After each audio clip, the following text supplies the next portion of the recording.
Behind every great Realtor association are the partners who support your business and the industry. Check out the incredible PMAR partners supporting you this year.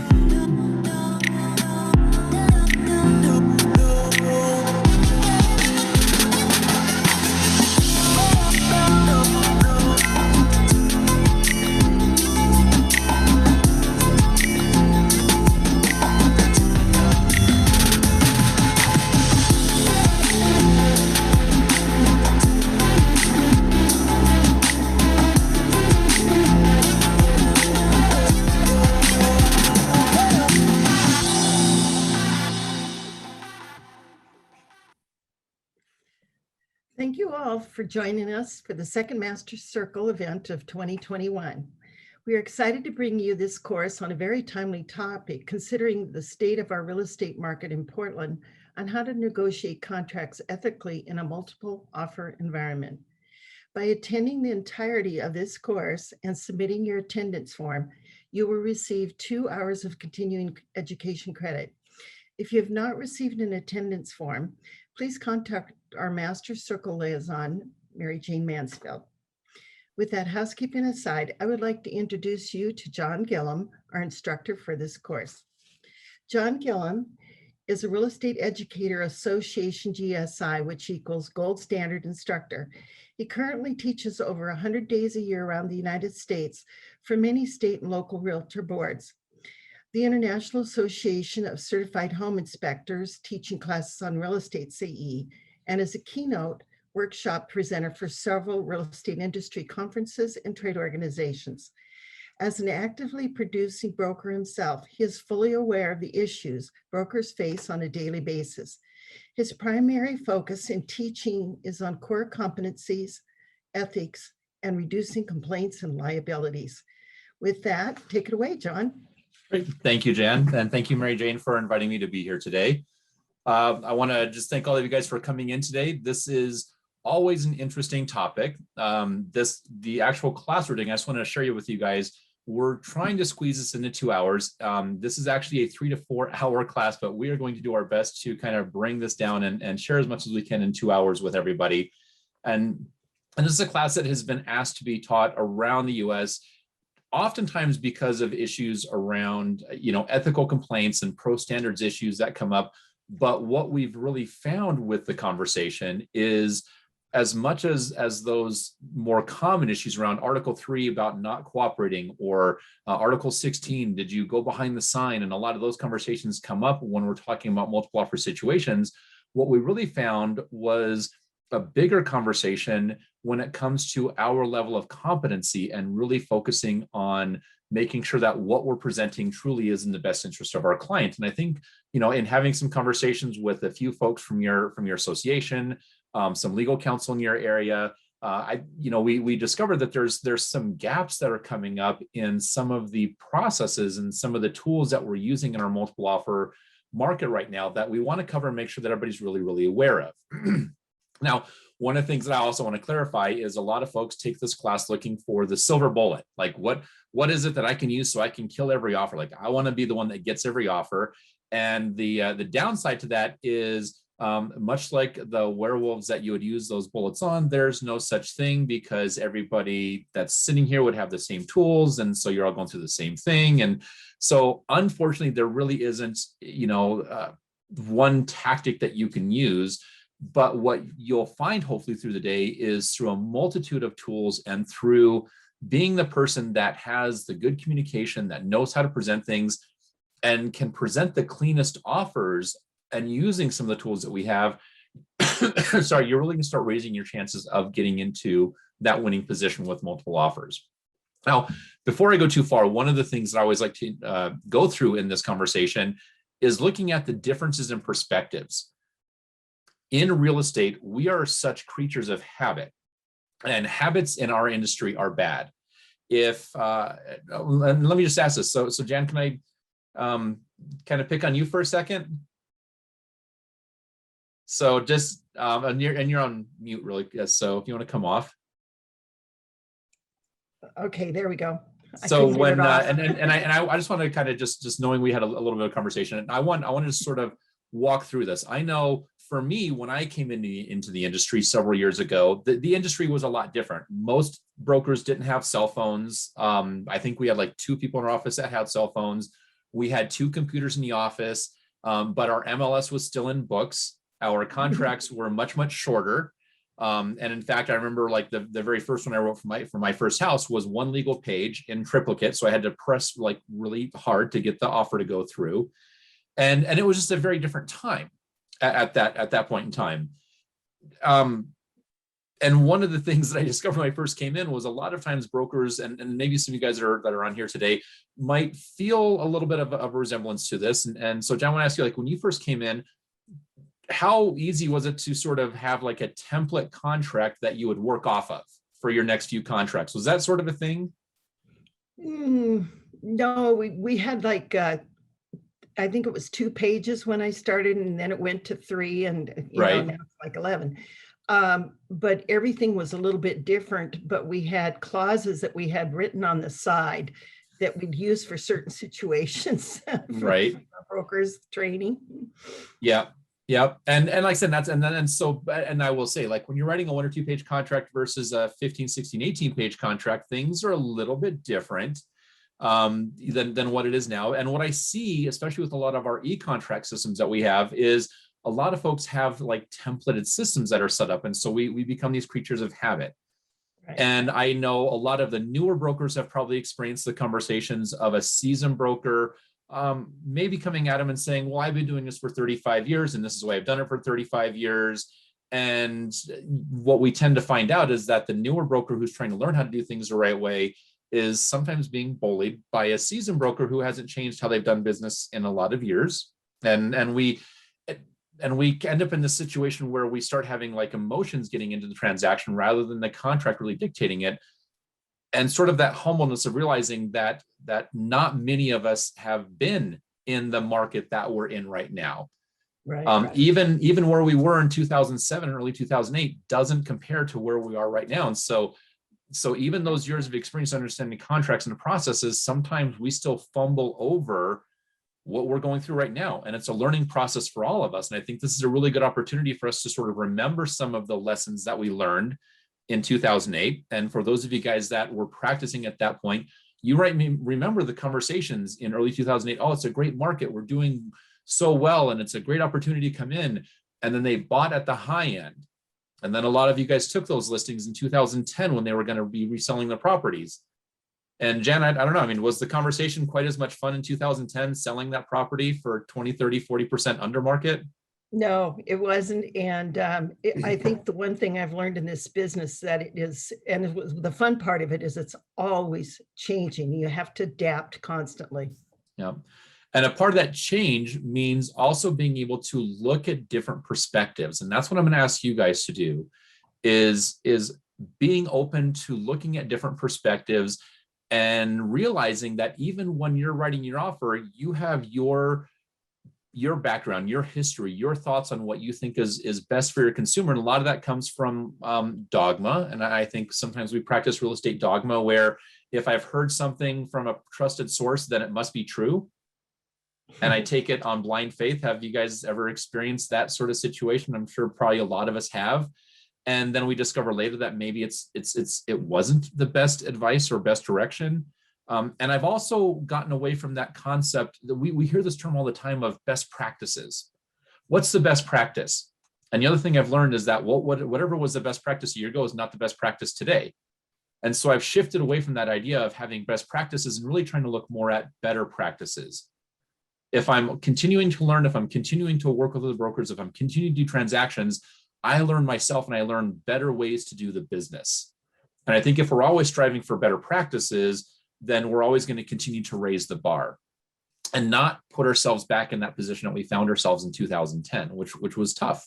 That was brutal, I think would probably be a better word for it in a lot of those situations. So on this perspective side, I know I can't see all of you at home, but Mary Jane and Jan are going to play along. And so they're going to kind of go through this. So if all of you guys can, if you have a piece of paper, I'd like you just to go through this with me. And I want all of you to grab that pen and paper. And I want you to draw a big 6. So you guys go and draw a big 6 on that piece of paper for me. And Mary Jane and Jan, will you guys hold up your 6 for me? I want everybody at home to see it. So what I want you guys to see is I gave them, keep it up, go and hold them up there still. So I want you guys to see, I gave them both the same direction, but the placement of the 6, how the 6 looks, the shape of the 6, it's not the same, is it? Are you guys seeing that? There's some subtle, yeah, there's some subtle differences. But real quick, do me a favor, flip that paper upside down. Now, Mary Jane, Jan, yours looks like a musical. I drew it too fast. Sorry. But when we're going through this process, if I flip that 6 upside down, for a lot of you guys at home, you're probably now looking at a what? A 9, right? And if you're the buyer, and it's from the buyer's perspective, what do you want it to be? A 6, right? And when you're the seller and you get that, what do you want it to be? The 9. You want it to be a 9, right? And I think when we're looking at that and we're like, well, yeah, but a lot of this depends on your perspective. Where am I seeing this from? Because that'll tell me what's right or wrong. And so here's the question. Which is it? Is it a 6 or a 9?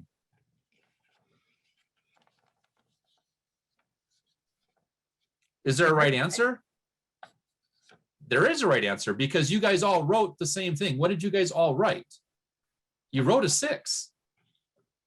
The problem is that if by leaving it open for interpretation, I created miscommunication and misperceptions. If I had drawn the 6 and then wrote the word 6 underneath it and put the line underneath it, no matter which way I turned it, everybody would have known that it was a 6, right? And how often in our contracts do we end up with that situation where, from my perspective, what I put in there, I thought I had communicated something that everybody would understand, and then I'm finding that the other side didn't see it the same way,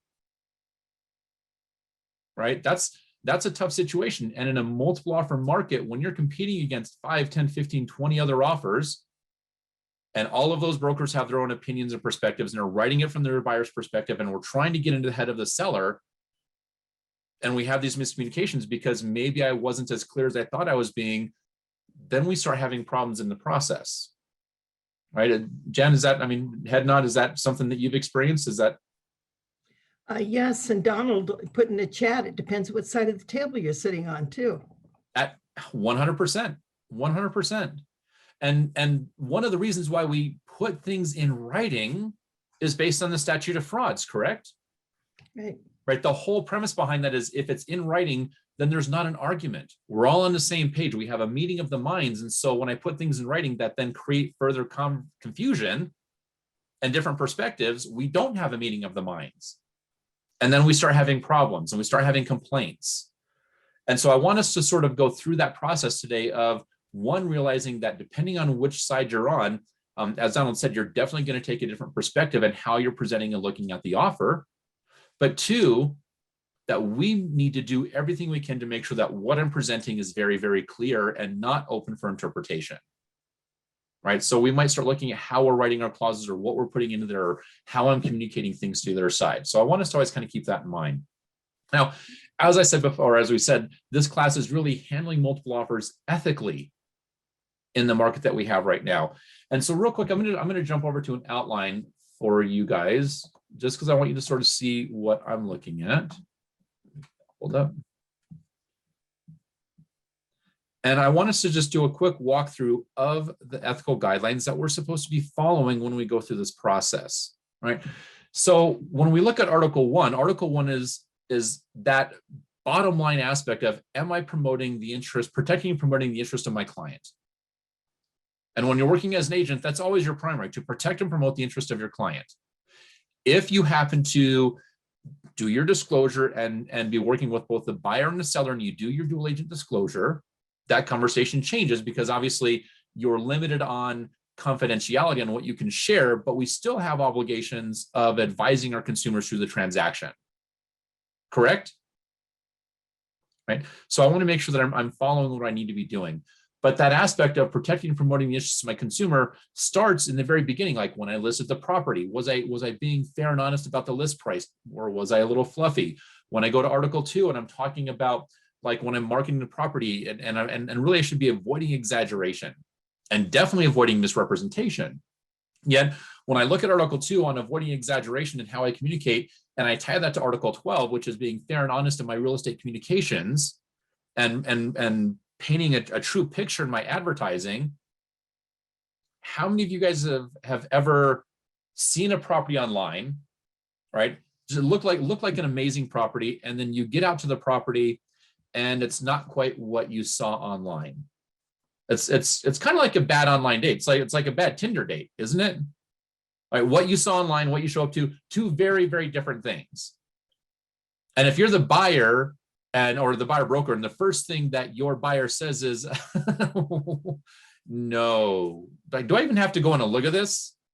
You know, I'm not sure if you're really writing that many offers on that property. And if you're the seller of that property and you have 5, 10, 15, 20 showings on that property and no offers coming in because it's not what was clearly represented, you're marketing almost a different property, I think that you're kind of in violation of Article 1. Also, it's not just that you're not representing, but that you're really not handling the best interests of your consumer. As we go through the day, we're going to look at a lot of contractual items where what we put out there and what we present and what we think is in the best interest of our consumer, such as making their home beautiful, or contractually doing something that we think is really going to make the contract process easier for our seller, may actually be doing the exact opposite. It might actually be harming and damaging the client through the process. So I want us to, kind of keep that in mind as we go through there. Article 3 is always a big one, and that's cooperating with other brokers when it's in your consumer's best interest. And this is a tough one. I know a lot of you guys have had that situation where you see the property, come on, and it's under contract in 30 minutes, or it comes on the market as under contract. Now, how does that happen? I mean, every once in a while, it might be a legitimate situation where, you took the listing, and in that time frame when you were getting your pictures ready and stuff comes up, somebody was aware that the property was on the market. They made a sight unseen offer, which in a multiple offer market, that happens, right? And especially if you guys have tools like Matterport and things like that you put out there before it goes into the MLS in that 24-hour time frame or 1 business day time frame. And so you might get a sight unseen offer. And so that's one of those things that can happen. The seller might look at this and be like, I like the offer, the numbers are good. Do I have to now go through and have 40 people come walking through my house and deal with that process? And the seller might feel it's in their best interest just to take the offer. And I know we also have situations, and Jen and I, we talked about this yesterday, where sometimes the sellers will say, well, I'm just going to take offers until Wednesday. Let's put it on the market on Friday, have the open house Saturday, and then we'll take offers until Wednesday, right? Right. And what happens if, like, I can't get my showing until Tuesday afternoon because there's so many showings lined up, and then I see the property go under contract? Is that a frustration that we've all experienced? Yeah, it is. And we tend to look to the listing broker and say, well, that wasn't fair. You said we were going to have until Wednesday to present offers and to get in there for our showings and to do these things, and we lost our opportunity. But if the seller's broker is doing their job and presenting all of the offers, and the seller comes across one that they feel comfortable with, and they decide to accept it, that's in the seller's best interest. And sometimes we have to look back at ourselves and say, well, if I had a buyer that really wanted that property, could I have done something different? The answer is yes. Right? Yes. Is there a chance that maybe my buyer would have been open to submitting, based on the information we had, submitting a sight unseen offer? Yeah, possibly. And we have so many online tools and photos, and if it's in the MLS and they have a Matterport or 3D imaging or some kind of 360 virtual tour, your buyers can get a much better view of the property today than we could have 20 years ago. Because 20 years ago in the book, we had a 1 inch by 2 inch black and white picture of the property, one photo. That's what we went off of, right? And so it's a much different world right now than what we used to have.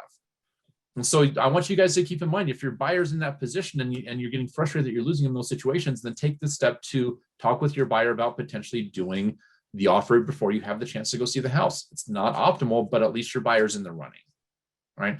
And that's one of the ways that we have to kind of work with Article 3. I think Article 11 for competency is, to me, one of the most ironic aspects of real estate as a whole, because you guys all went through your pre-license education. You finished it up, you had that first buyer, and they're like, great, let's pull up some properties on the MLS. I don't know how to do that. Well, let's go look at houses. Awesome. I don't know how to open my lockbox. Well, let's write up an offer. Sweet. Can't do that either. Right. That's it's a little tough. Like we get all of our stuff. We get this real estate license that says that we can practice real estate and we have no concept of what we're doing at all. Right. And so we have to go through that mentoring side. We have to work with our qualifying brokers or supervising brokers and the people to hopefully guide us to go through there to learn how to do the business the right way. But I will also say that depending on the market that you start in, that will also dictate how your education goes. Are you coming in a buyer's market? Are you coming in a seller's market? The perspectives that you learn and how you write offers is very different in those two situations. And sometimes that drives your competency because we're taught how to do one thing one way rather than learning how to do real estate, which real estate has to be something that is always evolving, always changing, and you have to understand your contracts to know the options that you can use as the market shifts so that you can explain it and walk through it the right way. And when I'm presenting offers to my buyer and I'm trying to put things in the perspective of what's in the seller's best interest, I better make sure I know what's in the seller's best interest, right? And a part of that comes down to picking up the phone. Hey, Jan, I've got some folks interested in your property.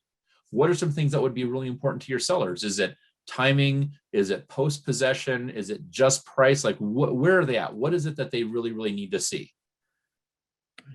And have that conversation. And Jen, if you talk with your sellers and you say, hey, like if I get these calls, what are you okay with me sharing? There's nothing unethical about that conversation, right? You're actually doing what's in your seller's best interest. And I'm working now in my buyer's best interest to see if we can get the property in there, right? Or to make it work for them. So on that same token, I will tell you guys, lack of communication between brokers is a huge problem right now. It's hard enough getting listing brokers to answer their phone, and it's bad enough when I have buyer brokers say, oh, I'm going to bring you an offer, and then they ghost us. We don't hear from them again. Yet I just told my seller, I think we're getting an offer, and now I have frustration on both sides. And then I submit the offer, and I never hear from the listing broker to see, was it presented? Did they even get my flipping offer? Like, how hard is it in our world of immediate responses and technology to hit reply or to text them back or whatever and simply say, hey, thanks for the offer. We're going to be presenting them. It doesn't matter. Some kind of communication will help with that. And it'll help us all to feel a bit more comfortable that we're actually walking through this the right way with one another. So I think we need to do a better job of making sure that our communication is as strong as it can be, especially in these multiple offer markets where the frustrations are heightened. The buyers are frustrated when they're not getting their offers in. The sellers are super stressed because they don't know how to go through the process and take out these offers. And so we need to do that as best we can to alleviate that. Getting to Article 13, I'm going to avoid practicing law. I'm going to tell you guys one of the most common ways that I see brokers practice law. You have a buyer, and I'm going to assume for a lot of you guys, your buyer's not sitting next to you when you write the offer or sitting on Zoom when you're writing the offer. Jan, can you imagine a broker not having the buyer sitting with them when they write the offer nowadays? A lot of them try to do it over the phone. Which is great. At least by phone, you have the consumer on the other side. Right. Right? Sitting there with you. So when you're going through the contract, you're going to say, great, what name?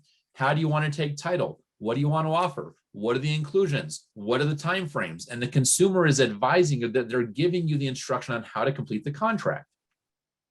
So real quick, Jen, going back pre-2000, right? Mm-hmm. I would imagine that typically in most transactions, you were a seller's agent if you were the listing broker. Is that correct? Yeah, right. And I would also imagine that pre-2000, even if you're working with a buyer, you were seller's sub-agent back then. Way back then. Way back then. Yeah, that's what I'm saying. Way back then. So you were actually representing the seller, but working with the buyer, completing the contract. Yes? Correct. Yet I would imagine that when you, but I would imagine that when you had that buyer sitting there, in order to complete the contract, you had to walk them through the contract, explain certain things, and then ask them, what do you want to put in this blank? Correct. And guess what the law says that we're supposed to do when we complete contracts now? Same thing. Yeah. So how ironic is it that now we're in a system where a lot of you guys are actually buyer's agents, and you're not sitting with your buyer, walking through the contract, asking them, what do you want to put in this blank, to make sure that they understand the process. And then we wonder why our clients devalue our services. It's because they don't know what we're doing anymore. We've made it so easy for them by us filling in the blanks and walking them through it that they really don't understand it. But that's also practicing law. Just a question, and I put in the chat that if people have questions, they can ask you while we're going along, because you said you like that. Yes. Generally, when I write a first offer with a client, I want them with me, and so that I can go over and explain it as we go along. And then with this multiple offer, you don't always get that first one. Right. So it gets easier for them as you go along, and you can reiterate different points. But the first time, I really like them in front of me. Other people may practice different, but that's my style. No, absolutely. And I will tell you guys, using Zoom, exactly what we're on right now, has changed how I do my business, because I do a lot of business with people that are out of area. I'm in a very strong tourist market, and I've 40% of our market are people that are out of area. And so oh, that's weird. So a lot of my offers, I'm actually pulling the contract up and walking them through it on Zoom. So it's no different than if I had been sitting across the counter from them, right? But that's a big part. I know a lot of you guys in your companies have different clauses that you use for certain situations, and they're prepared by your company's attorney, hopefully, and then you're inserting them into the contract at different times. So that's also another bit of an issue, because when you're using clauses, you have to make sure that first that you understand the clause and the implications, so you can explain it to the consumer, and then have them say, yes, that sounds great, or no, I'm not sure if I want to try to push the issue that far. But I know a lot of brokers, when they're using clauses, they simply build it into the contract because it's what you were taught to do. And there's a danger in that. So again, just kind of keep that in mind when it comes to Article 13, practicing law. Article 16, respecting other relationships. Now, again, this is something I know that we're all really cautious on. I know every one of you guys, the second that somebody sends you a text or an email or an instant message or slides into your DMs or whatever it is that they're doing to communicate with you, the first question the first thing you're doing is saying, hey, this is John Gilliman with ABC Realty. And real quick, before we go any further, are you working with another broker? I know you guys always ask that question first, don't you? You're sitting at the open house and the buyers walk in. And I know that sitting at the table, as soon as they walk in, you've got probably, like, I don't know, masks and gloves, hand sanitizer, maybe some gluten-free cookies and lactose-free milk, because we're all really sensitive now. And then maybe something about your disclosures to make sure that we're properly disclosing where our relationships are. And then before you engage in any conversation, I know you guys all ask that question, don't we? Yeah, that's a oops, isn't it? No. Right? Because I think if we would probably have a lot less issues around Article 16 problems, especially in this market where buyers are out doing a lot for themselves, and you might not have that knowledge of whether or not they already have a broker. So again, and you have buyers that are reaching out to you online, and they're going on Zillow, and you're getting Zillow leads, and they're calling you directly, or they're like on an IDX and whatever, but there's a lot more direct contact now than what we've really ever had, that puts us in that position of being in front of buyers that actually are represented already. And so we have to do a much better job to make sure that we're clarifying that before we go too far down that road. I'm also seeing a lot of situations where, because of the market and because of how many offers we're getting, a lot of brokerages have changed up their models, or we're seeing new models coming around where the offering of the buyer side commission is not what some of you guys had gotten used to. Although we all know that there's never supposed to have been a fixed commission, right? I could offer $1, I could offer 47%, I can offer whatever I want to do. And what I want you guys to remember is that the buyer side commission is basically an incentivization by the listing broker to submit proposals to your seller. It's an RFP. If you really look at it, your buyer side commission, whatever you offer, whether it's $1 or $100,000, is simply an incentivization for other brokers to bring you offers. And I know a lot of us, if I want to protect myself, I'm simply going to go ahead and do a buyer agency contract. And if I do that buyer agency contract and my commission is 4.5%, and I bring an offer to Jan, and I happen to notice that she's only offering 2.5% on hers, and there's a 2% difference, if I write in my offer that the listing broker will pay me my full commission off of what my contract is, I'm forcing Jan to have to take a hit on her commission. That's an Article 1616 violation. Right? We can't contractually force the listing broker to modify their commission. Right. However, If I have a buyer agency contract and that contract allows or states that the buyer has agreed that this is a cost of sale to work with me, that 4.5%, right? And I write my offer to Jan and she's only offering 2.5%, I'm going to go to my buyer and I'm going to say, hey, buyer, there's a 2% difference in the commission. Is this something that you want to pay out of pocket at closing, or is this something that you'd like to wrap up into the deal? Well, I don't have that much cash, John. Can we wrap it in the deal? Great. Hey, Jan, so I just want you to know, like, this is where we're at. The buyer is asking if we can go ahead and wrap up the other part of my commission into the transaction somehow. Obviously, we don't want the seller's bottom line to be impacted. So I don't know if we should do it as just saying that the seller in the contract will pay an additional 2%, but we'll make, obviously, you're going to negotiate the bottom line with your seller so their bottom line doesn't change. How do we do that? Well, we structure the commission to be set at what the original commission would have been or what the purchase price would have been without that change.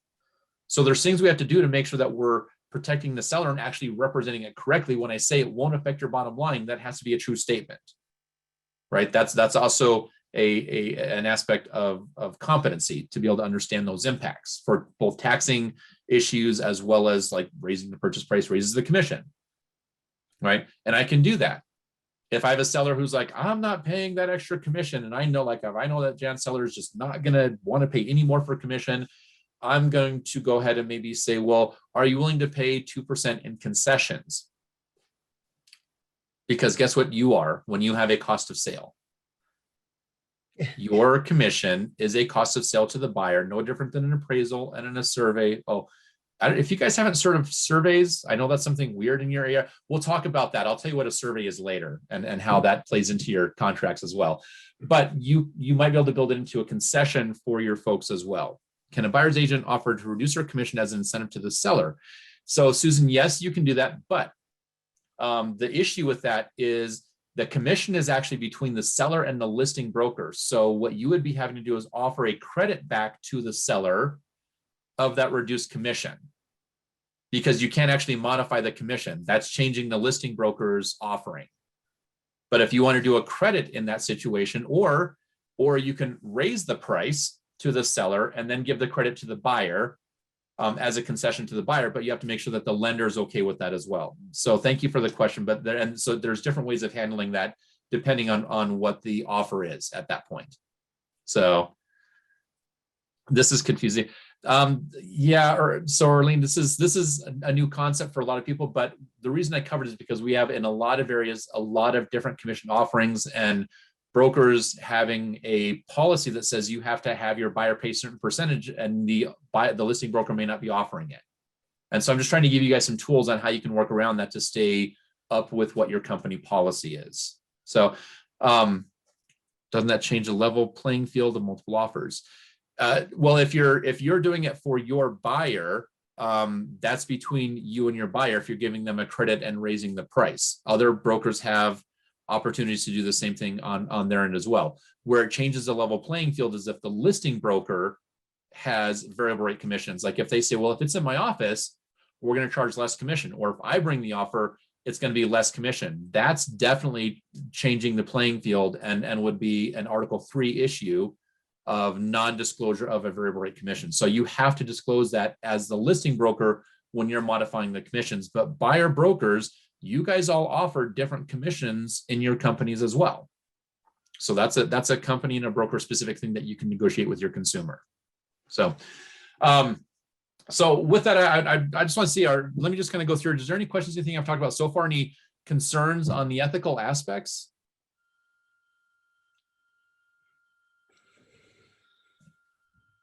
No? Okay. All right. So the next thing I want to just kind of cover with you guys, and I'll bring back up the outline just so you can sort of get an idea about what we're going to be talking about, is one of the issues that I see come up a lot. Would the listing agent have to disclose to the other offers the reduction in commission? If the commission changes on the buyer side to the buyer, something like that, and it's not impacting the listing side, then no. That's for the buyer, and the buyer broker is a part of their offering to the seller. If the listing broker is bringing a buyer and they're modifying their commission at that point, yes, that would be an Article 3 violation. So Yeah, John, I'm happy to go ahead and get this out to Mary Jane so she can give you guys all a copy of this outline for you guys. Absolutely. I'm happy to do that for you. So let's go and throw this back up here though. One of the things that I see that happens in a lot of situations is we finally work super, super hard. We get under contract and then problems come up and the contract falls out. And your sellers aren't always upset about this deal falling apart because they have an offer in a backup position for more money. So, you know, we have to really kind of make sure that we're protecting the buyers by making sure that we're not creating opportunities for needs for amendments, because that allows the seller to potentially get out of the contract, or for situations to back out of the contract. But we also want to make sure that we're closing as many gaps as we can for the buyers to get out of the contract without creating liability. And I think some of you guys have looked at that, and so we're not doing survey contingencies, and maybe in some cases we're not doing like really lengthy or any inspection contingencies. And I am aware that some of you guys have even gone to the point of, even with the seller's property disclosure form, of signing it and signing off on that, and then sending it over with the contract to shorten the 5-day time frame for the review of the SPD. Is that an accurate thought, Jan? Have you seen that in some transactions? Yes, yes. And I know that if you guys look at the statute around seller's property disclosure reforms, there is kind of that weird gray area, but I will tell you that that's not the intent. And if you talk with your legal counsel, they will tell you that in reality, the SPD, that the seller's property disclosure form, is supposed to be current with the contract. And if it's current with the contract, to make sure that your seller is disclosing things as of the date of the offer, then it should be given to them prior to the contract for them to sign off on, which then should still allow the buyer to have the full 5 days to review it. And when we get into the inspection side, the inspection is a verification process for the buyer to have an opportunity for them to do their own due diligence and to verify the information that the seller has in there. And so when we're cutting that out, you're actually exposing liability to both sides of the transaction. And we'll talk about that a little bit more as we go. But again, closing those windows to make sure that we're not leaving gaps open. Well, making sure that the earnest money is delivered timely is probably pretty important, and making sure the earnest money is delivered in the way it's supposed to be delivered. All right, if I say it's going to be a wire and I give you a personal check, that's damaging the seller, isn't it? It's not meeting the terms of the contract. So I want to make sure that we're sort of closing some of those gaps. Isn't it a case that even if it's signed, it's not a release of the SPD? So, Grady, this is one of those things where, oh, it went away. Jen, and I don't know if you want to, if anybody else wants to kind of step into this, you guys are again, I welcome you guys to come into this. We're not releasing the SPD, but what's happening with some of these cases is by signing it ahead of time, you're shortening that 5-day time frame, and that's where the problem comes in. So we still want to have the 5 days after mutual acceptance for the buyers to have the review of the seller's property disclosure form. And again, a part of that is because we're also supposed to be trying to allow them an opportunity to actually get an inspection with a qualified person to verify that information as well. Okay. So again, having earnest money delivered timely is a part of it. Making sure that your lead-based paint disclosure is done properly, that it's all signed off on, that it's signed by all the people it's supposed to be signed off on. And here's another little hint in case a lot of you guys have forgotten. We're also supposed to still give that little blue book. Remember that little blue book, Jan? Yep. It's like, don't let your kids lick the walls or something like that, right? It's online. No. Yeah, it's online, and I recommend that you guys add that as well. But missing our lead-based painter, not having completed, is an issue. You guys have a lot of foreign investors in the area, making sure that we're doing our FERPA disclosures properly and timely. Personally, I think that that's something that we should be getting our listing contract, disclosing in the MLS, so that when you guys write your offer, you have that information ahead of time, because it's a huge issue for your buyers moving forward with it. But again, on the seller's property disclosure form, that's going to be one of those things that we're going to see the most number of lawsuits in the next 5 years is from not fully completed SPDs. If you guys look at this nationally, the highest level of liability that we have as brokers, the most number of complaints with dollars attached to it, and the highest claims all come from disclosure complaints across the board. And our disclosure complaints start with, what did the seller disclose? And if the seller didn't disclose it, did you? And that's a trickier part, because a lot of us, we have legal and ethical obligations for disclosure of material defects, but we don't always have the tools to do that the right way, or the knowledge to do it the right way. You know, like I know a lot of brokers out there who you'd walk into a house and you'll see a furry discoloration on the wall and you'd be like, oh my gosh, we have to deal with the mold. And an inspector would never call it mold because we don't have the test to verify it. So I'm actually misspeaking and creating slander situations for the seller that aren't appropriate. Just like if I walk in and I mention like the cracks in the foundation being, foundational issues or major issues or structural issues, and it may or may not be. I'm not qualified to speak to that yet. So I've got to make sure that when I'm doing my disclosures as well, I'm simply disclosing what I know. What do I know? There's a crack in the foundation. There's a crack by the front door. There's a crack in the marriage wall of the house. And obviously we have to disclose those cracks because crack kills people. I'm kidding, that was bad. But again, we do have to make sure that we're following all of our disclosure obligations, and that should be pushed through to the seller project disclosure. And we want to make sure that our buyers have an opportunity to verify that with their inspections. We'll get to that in just a little bit. Another issue that we do see that comes up a lot in our multiple offer markets is cash offers, or people coming in with really high earnest monies, or saying we have a really, really high down payment for our property. Now, as a reminder, I want to remind you guys actually have limitations on what validly can be held for earnest money. Anybody know what I'm talking about with that? If I write an offer on a $500,000 house and I put in there $100,000 earnest money, what is the strength and validity of that earnest money? Need proof. There's another issue. There's actually a case law that just came down a while back that says that the damages that can be held for earnest money have to be tied to like actual damages. So you might not actually be able to collect, and this is in Oregon specifically, you might not actually be able to retain and collect all of the earnest money that the buyer came in there with that super high earnest money offer. And Jen, what's the value of the earnest money? Until I'm through with all of my contingencies, does it matter how much earnest money you have? Well, it's a good faith offer. This is what we were always taught. And, the contract itself has so many different ways to disperse the earnest money if things happen down the line. But I have to stop here for 1 second. Yeah. In the chat, I don't know if you caught that, Mary Williams, about our attorney. Yep. So the association's legal counsel stated that that even if they do sign off on the SPDs before mutual acceptance, it doesn't begin until we have mutual acceptance. And that's the stance that attorneys are taking, right? And the conversation I had yesterday was with legal counsel in the Portland area. And that's what they reaffirmed, is that from the intentional side of the statute and how they take it, is that it really is supposed to start at that point.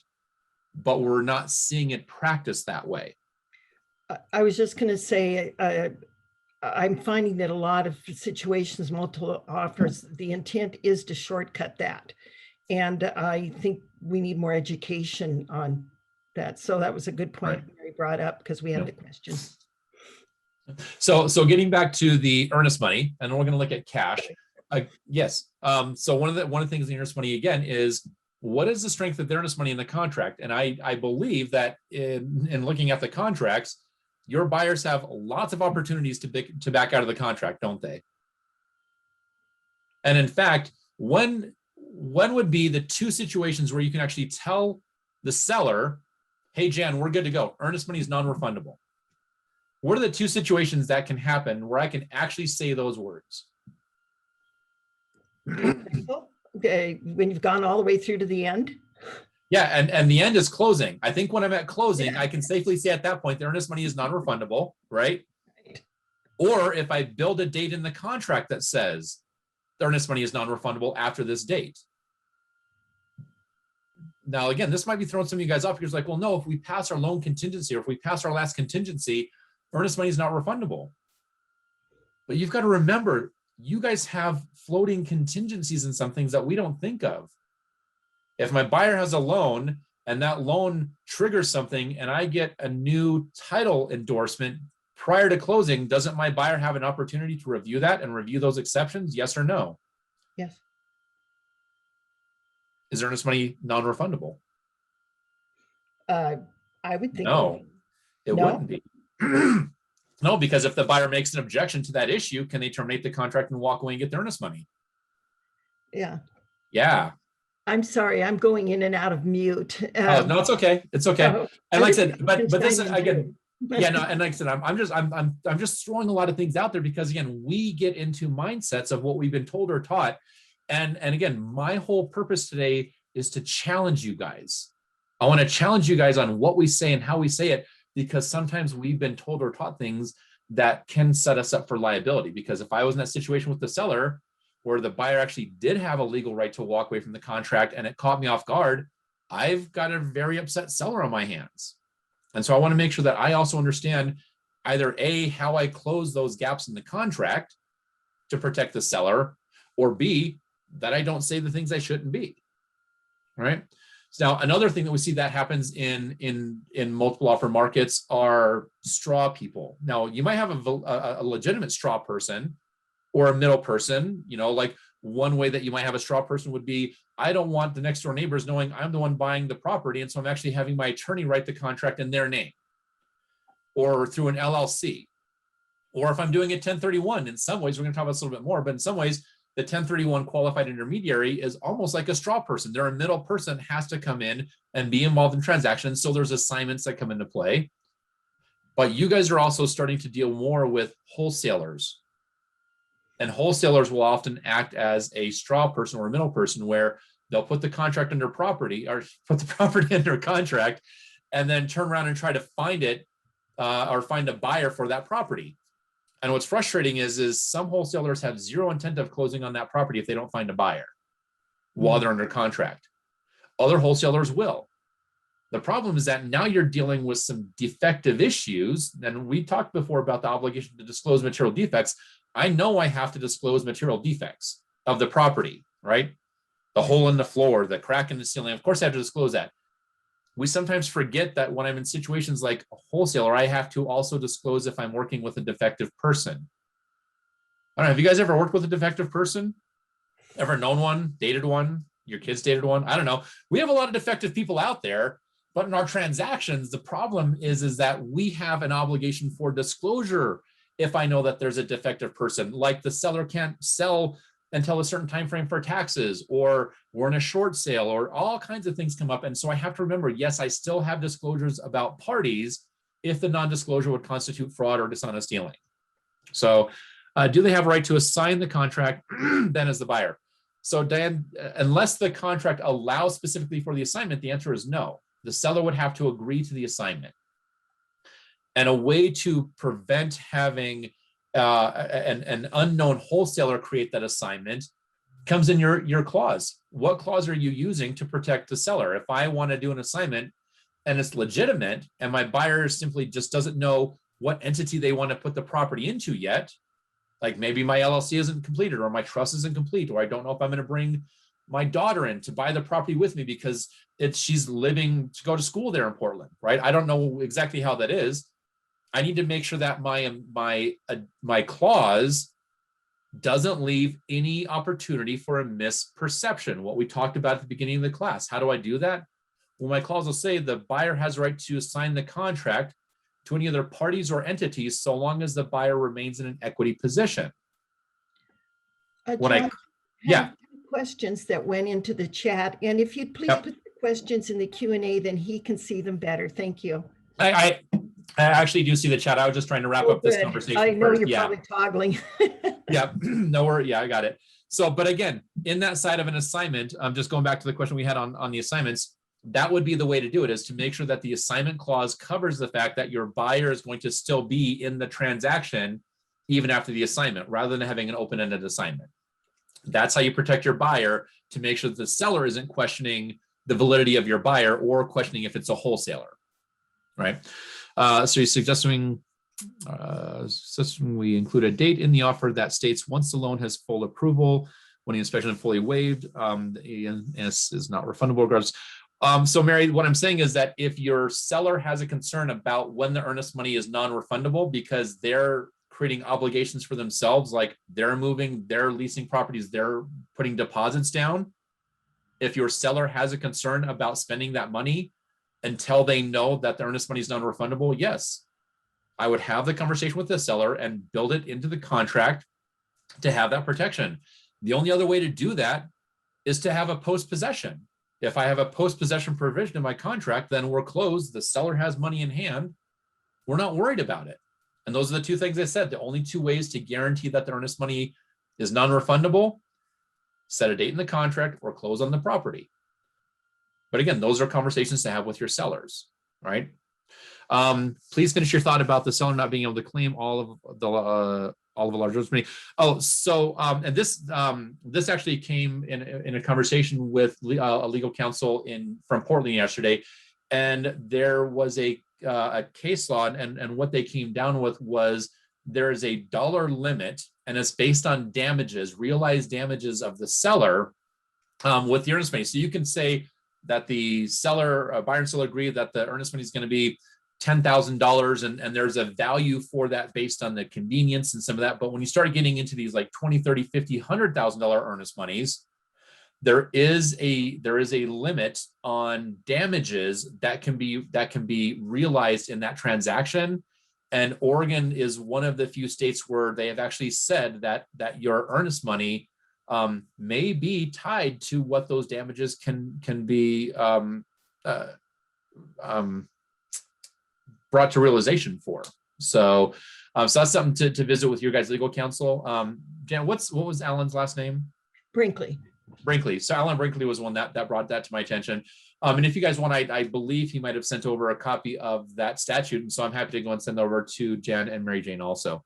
What is the max percentage of earnest money you recommend? I try to keep it.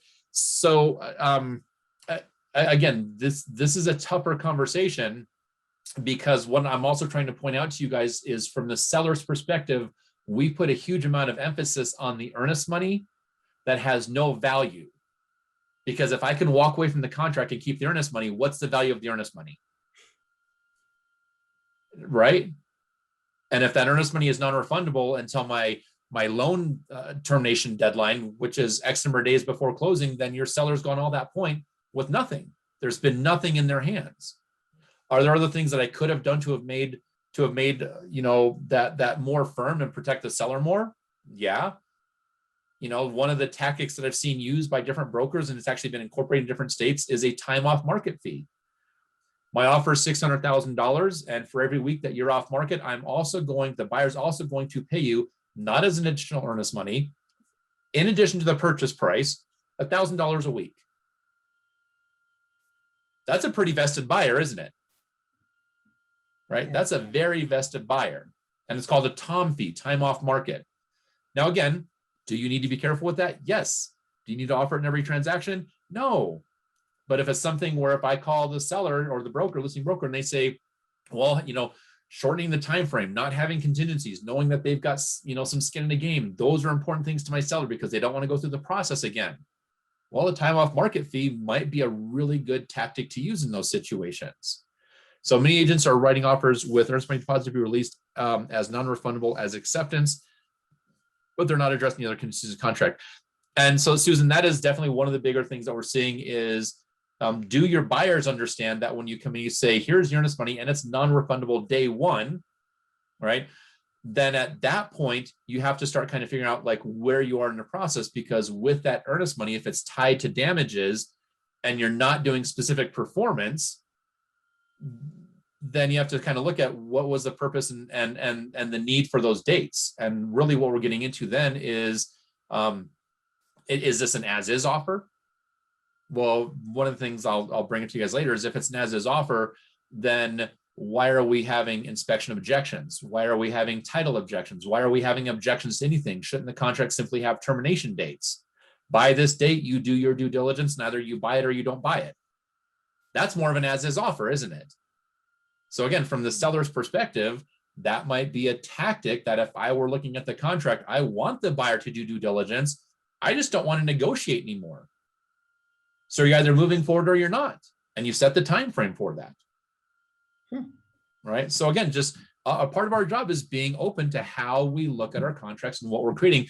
But if I have a seller says, I'm selling the house as is, and then I present them an offer that allows for objections and further negotiation, I don't think I met my obligation as a listing broker, because it's not an as is contract.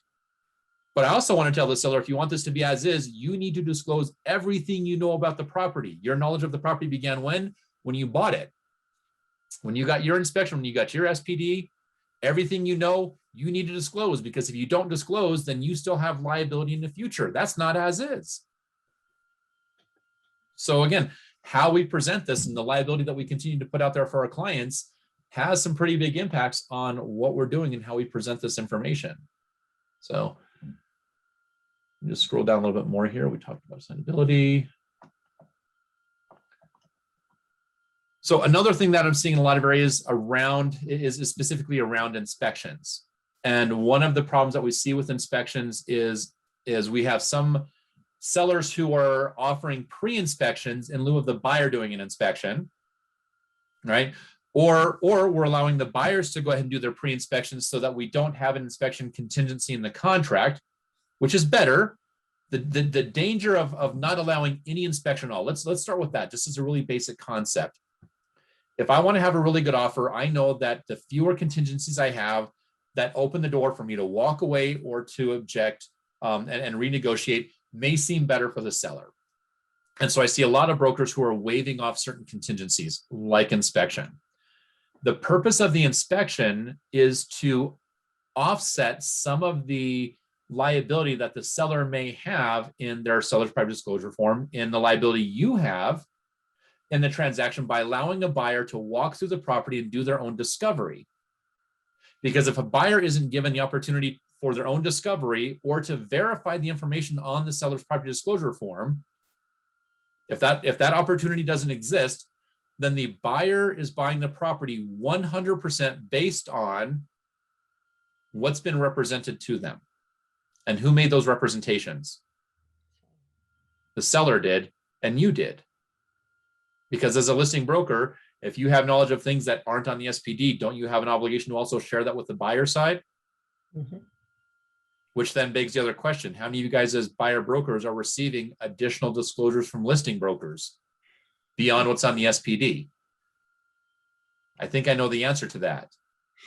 Are we leaving ourselves open for liability, especially when the buyer is buying it only on the representations made? Yeah.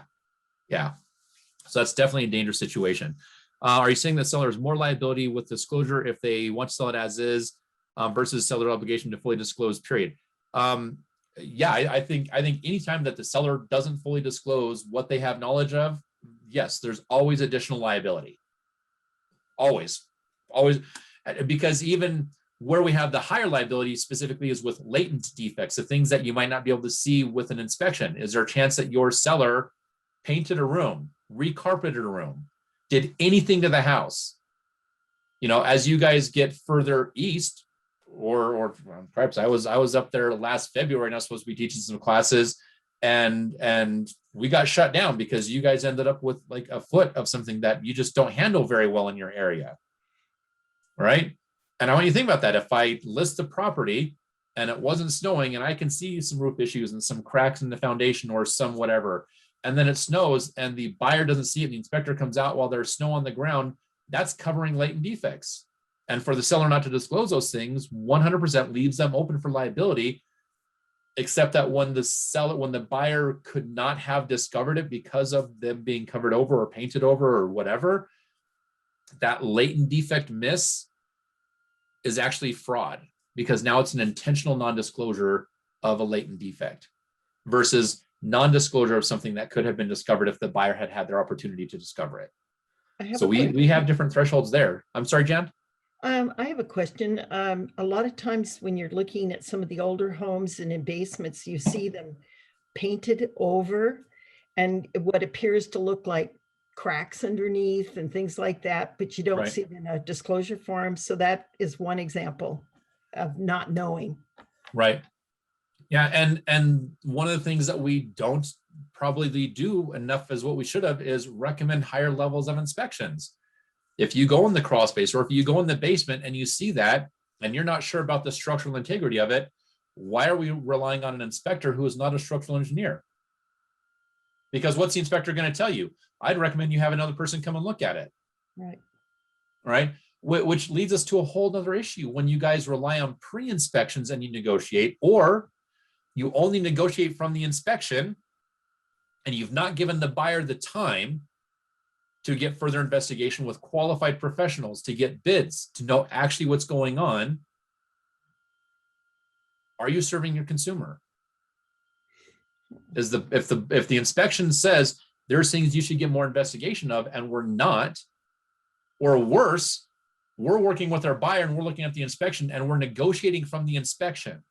Not that any brokers in your area would ever negotiate directly from the inspection without getting bids from professionals in our shortened multiple offer time frame. That doesn't happen, right?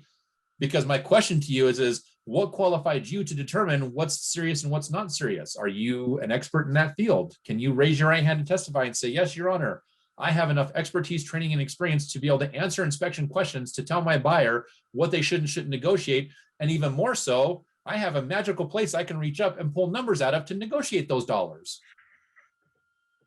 I don't think any of that falls within our scope of experience, but when we get in these situations as brokers, we step so far beyond our scope of experience and competency that we create liability. Because if I say, oh yeah, let's ask for $5,000 and it's a $15,000 fix, of course I'm on the hook for that. Right? Now, what's funny for me is a lot of you guys might do commercial. If I'm doing a commercial transaction, nobody ever questions the time frame in a commercial transaction. How long do I need? 90 days, 6 months. Why? Well, because I have to do my phase inspections. I need to get my environmentals done. I've got to have an MAI appraiser come out. I have all these things that just take more time and more money, and we never question that. That's just the way the process is. So my question for you is, if I don't question it on a $600,000 commercial deal, why do I question it on $1 million residential deal? Why am I shortening timeframes when my liability is actually higher on that $1 million residential deal? Why am I not allowing the opportunity for discovery and inspections the way I would in a commercial deal? Why am I cutting everybody off to not, oh, we'll look through the title work, but we don't have much time, so I don't know if you have time to have your attorney read through it. Why are we cutting ourselves out and raising liability when honestly, when your buyers and sellers are looking at the contract process and they ask this question, well, how long do we need for these things? Who's answering that question? You are. So who's setting the timeframes in the contracts? You are. So why are we cutting ourselves off? When it's really to our buyers and sellers protection, why are we cutting ourselves off? Right? We see short inspection periods with backup offers. The seller isn't willing to give us the extra time for the specific bids. And Mary, I agree with you 100%. And this is not a your market situation. This is every market I teach in multiple offer systems right now, we're seeing the exact same thing. We're not giving the time to do the things that we need to do. And one of the other things that we're seeing is like when the buyers, and I use this word waive, when the buyer's waiving their right to inspect. I actually wanted to kind of address that for you guys really quick too. That word waive is a dangerous word. Do you ever want a buyer to waive any of their rights in the contract? No. Or do you want a buyer to make sure that even if they're choosing not to inspect or choosing not to object, that they're doing so because they had an opportunity, they know they had the opportunity, but they satisfied themselves. Nope, I looked at the house, I'm satisfied, I'm good, I want the house bad enough, I'm not gonna push the issue. That's a satisfied buyer, right? For now. 3 years from now, when they paid $60,000 over with the appraisal gap or the waived appraisal, and they didn't do the inspections, they've got $20,000 worth of septic and foundation and well issues. I'm sure your buyer's totally going to be happy to be $60,000, $70,000, $80,000 upside down in a property. 100%. That's a great seller in the future. Sometimes when our buyers are coming to us and saying, I have to get a house, I have to get a house, I don't want to miss the interest rates, and I have to get this right now. One of the conversations I don't see us have is, great. So Mary Jane, are you okay? Are you comfortable paying $70,000 over appraised value and not being able to know what the conditions of the property are, knowing that at some point the market's going to shift and that you could be that much upside down and have the additional damages on top of that? Are you comfortable with that? And if the buyer says, no, I'm not, then maybe the honest conversation is maybe today's not the right time to be making an offer for you. But we don't like doing that, do we? Right? If more of us had done that in 2008, we'd probably be in a different position in 2010. But we didn't have those conversations, right? That's the honest side of it. So, and again, so that inspection side is a huge aspect of our process. We have to allow that to happen.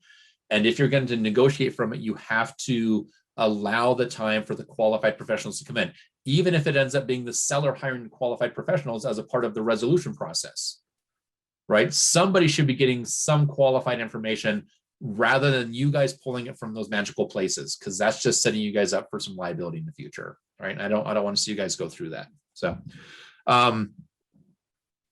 let's just kind of continue the conversation here. Any other questions on some of that stuff so far? And I know you guys are especially when it's harder to ask questions in this process. I know a lot of you guys probably feel like you're shrinking from a fire hose, and I get that. Unfortunately, like, we just don't have a whole lot of time to go into a lot of these. But what I am hoping is that you're seeing that maybe there's a lot of other things that we should be asking our employing brokers, getting more education. This is the reason why we have classes and go through this stuff, so that you can take a lot of these topics can be a 4-hour conversation in and of itself. Like, we have a class for inspections and disclosures. That is a 3 to 4 hour class just for that one conversation, to make sure that we're doing things the right way. So a part of this conversation is opening up for you guys to realize that maybe we need to be really looking further down that aspect of it. So I'm going to jump back over to my outline. And we're going to look at a few more areas that can create some issues for us.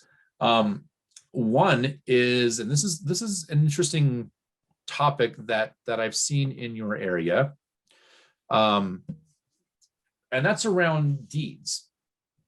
And we typically probably don't really think much about the deeds and the conversations with the deeds when we're going into offers. So, just out of curiosity, in your contracts, what is the traditional deed that you guys are using in 95% of your transactions? So we want to put and you guys can put this into your Q&A or the Q&A or the chat, or Jen, if you want to take it, you're welcome to. I'm going to let them chat. I will get participation here. All right. So I'd like to see what type of deed. Here's the 4 deeds that you guys have. So I'll help you with this, right? General warranty, statutory warranty. Well, statutory warranty deed is a general warranty deed. Special, bargain and sale, and quitclaim. So in Oregon, those are the 4 deeds that you guys have.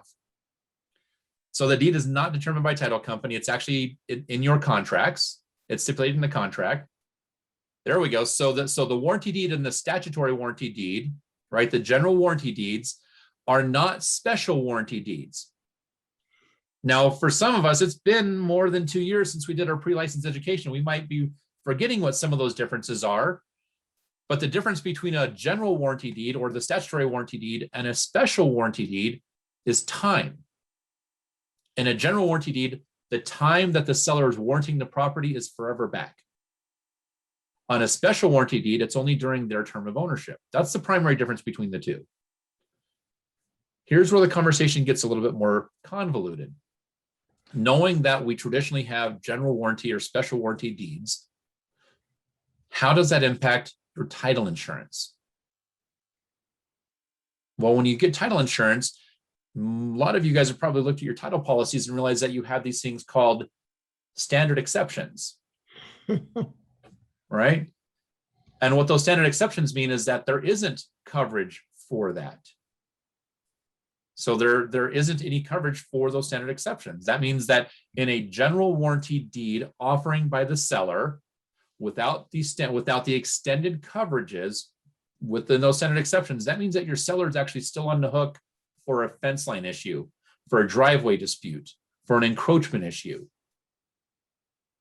Now, I believe that if I have 5 offers on the table, as a seller, I would rather see if I can, I'd rather do whatever I can to reduce and minimize my liability.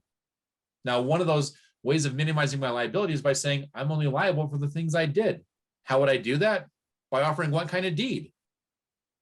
A special warranty deed, right?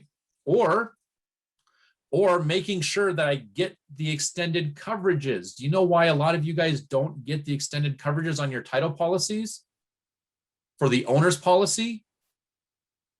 Anyone want to stab at a guess here? Put it in chat. See if you guys can tell me why we can't get standard exceptions or the extended coverages.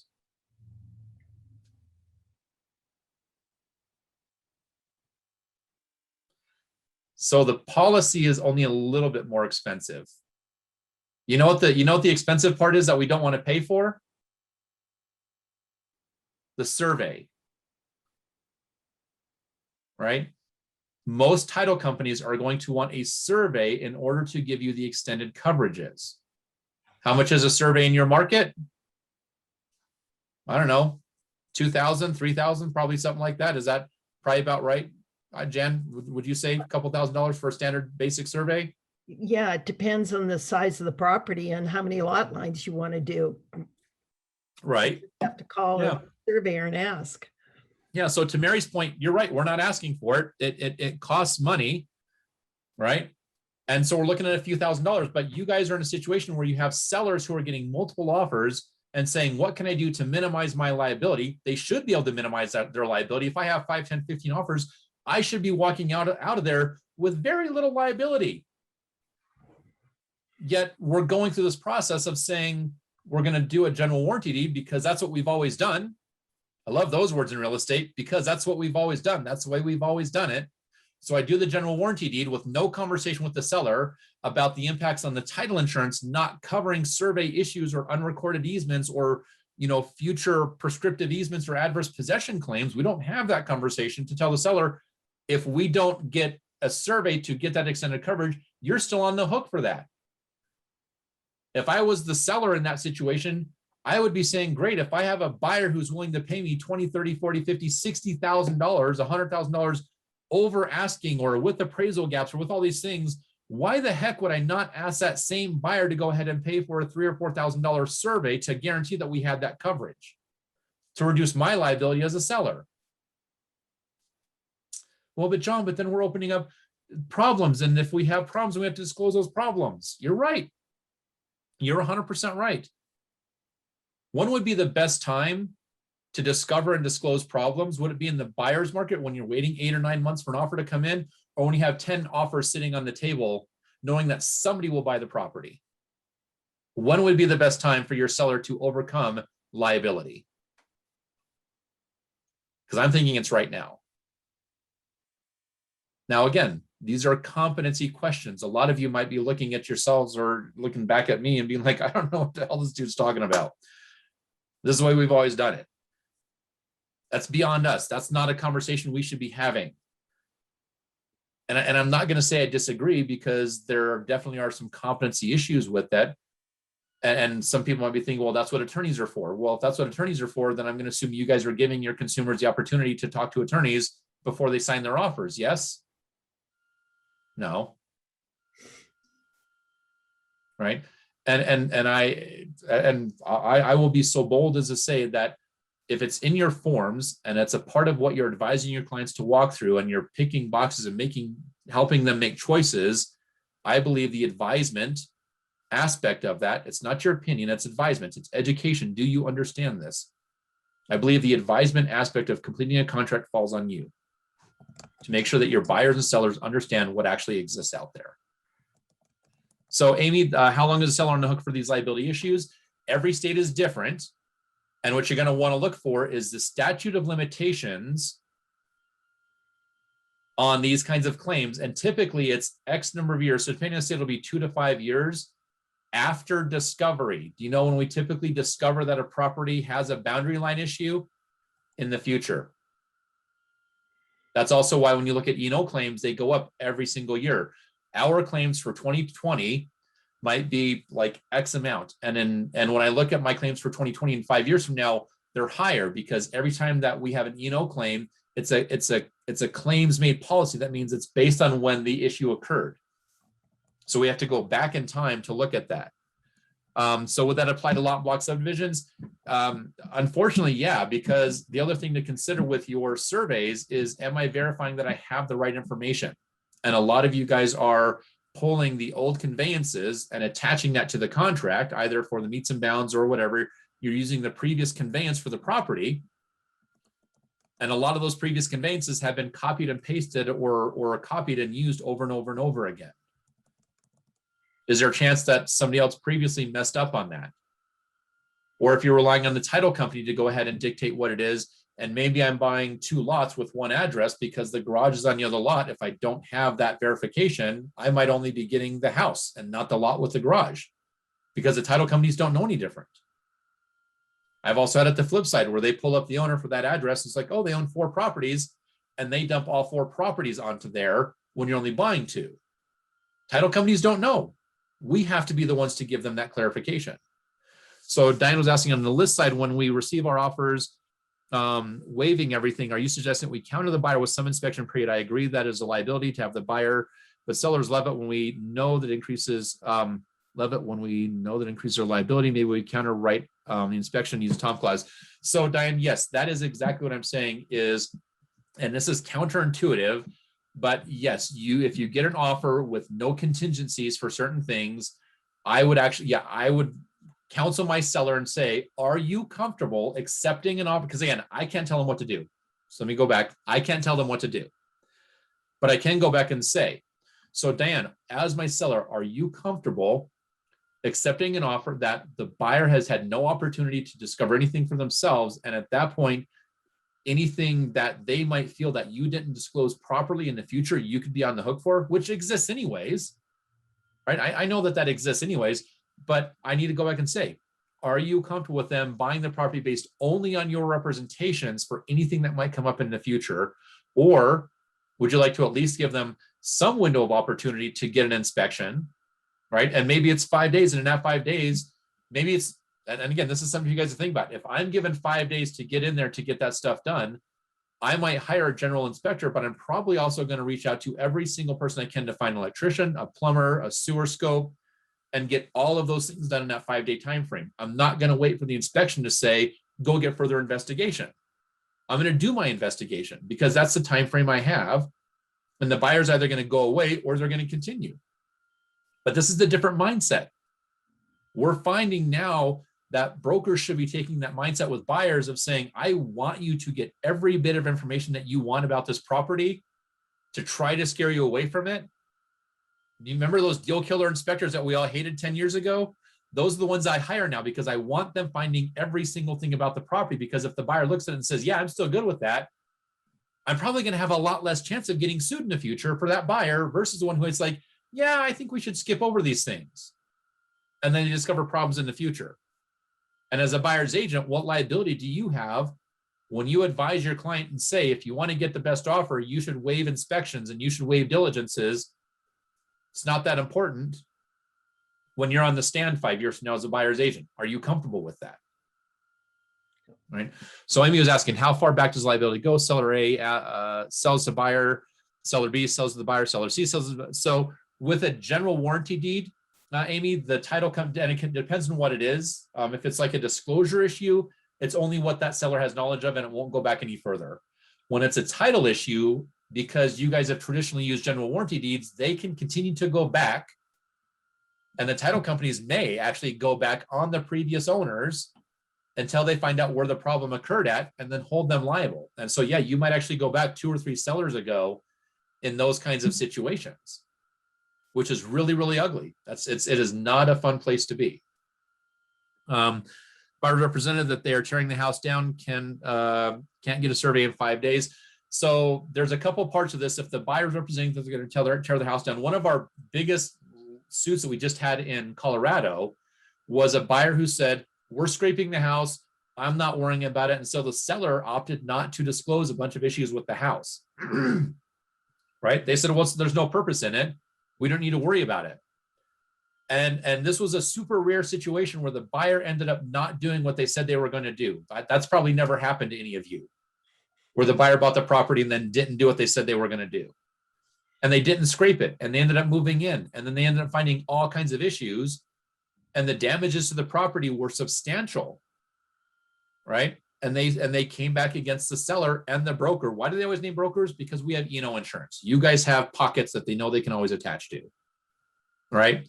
And so they ended up coming back after both of them, even though the buyer had represented that they were going to scrape the property, because them scraping the property did not waive the obligation of the seller and the listing broker for disclosure, right? So that obligation to disclose still existed. So again, just stuff to kind of keep in mind with that. So, but I wanted to go through this because there's always other things to think about in the strength of the offer. It's not just the purchase price. It's not just the earnest money. It's not just cash versus loan. Let's have that conversation.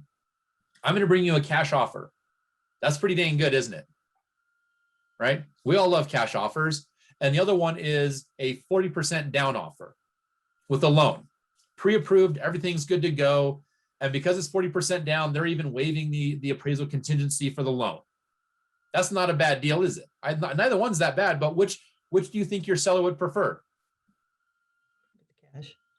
Cash. So as the buyer or as a listing broker, are you advising your seller to make sure that that cash buyer is valid? How do we do that? Well, we ask for proof of funds.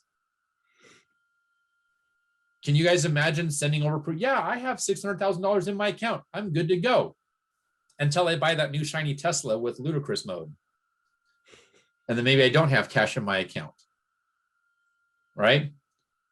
Or maybe I have it. Maybe I had all my money invested in GameStop or Sports Authority or Blockbuster, just hypothetically speaking, right? And something shifts, but I send you my portfolio. It says I have $600,000 in there. I can afford the house. I have the funds there, and then something shifts. If it's not liquid and it's not guaranteed to be there, I don't know how much value I'm really putting in that. So as a listing broker, one of the things that I've learned is for the 40% down or for the full cash offering, rather than just asking for proof of funds, I ask if they will deliver a letter of credit. So whoever's holding those funds will certify that those funds will be there for closing. And when I get that from that group, what they do is they say, you can't spend that money. You can't go buy the Tesla, right? And so they actually put some protections in place to make sure that that cash offer actually is a cash offer and that the dollars will be there when they need to be there. Because one of the things that I also see in multiple offer markets is people are making non-contingent, contingent offers, and they're making a cash offer, assuming that their house is going to sell. But they didn't make the offer contingent. But it is. Right? So how do we work around that? By getting the information. But here's the catch. You can't ask for those things after the fact. If you want to have that verification, it needs to be in your contract. Everything that you want to do at the end of the day, it doesn't matter what your emotions are. It doesn't matter what you think you know. All that matters is what's in writing in the contract. And if I didn't ask for it, it doesn't exist. Right? So I've got to make sure that we're doing what we can and being really clear in how we put that stuff out there. Again, another tool that I talked to you guys about that might also make your offer stronger is post-possession. It's a giant pain in our butts. It's a huge amount of liability. We have issues on like lenders not being okay with it. You guys might have condos or associations or towns where they don't allow short-term rentals, and that would be a violation of those. So there's a lot of different aspects that come into play, but I have won multiple offer situations by calling the listing broker and saying, look, we're going to allow for 4 or 6 weeks of post-possession, because we want to make sure that your seller has money in hand before they start packing a single thing, right? That's a pretty secure situation for a seller to be in, but it creates liability for the buyer, right? Especially in this crazy time of eviction moratoriums. So there's a lot of conversations that come into play, and we have to be looking at things that are beyond what we would normally be looking at. A side note what that is, if you guys do have a post-possession, if there's any security deposits, do not hold security deposit yourself. That makes you a property manager. You make sure that the buyer gets the security deposit and they hold it themselves. You guys should not be getting involved in that.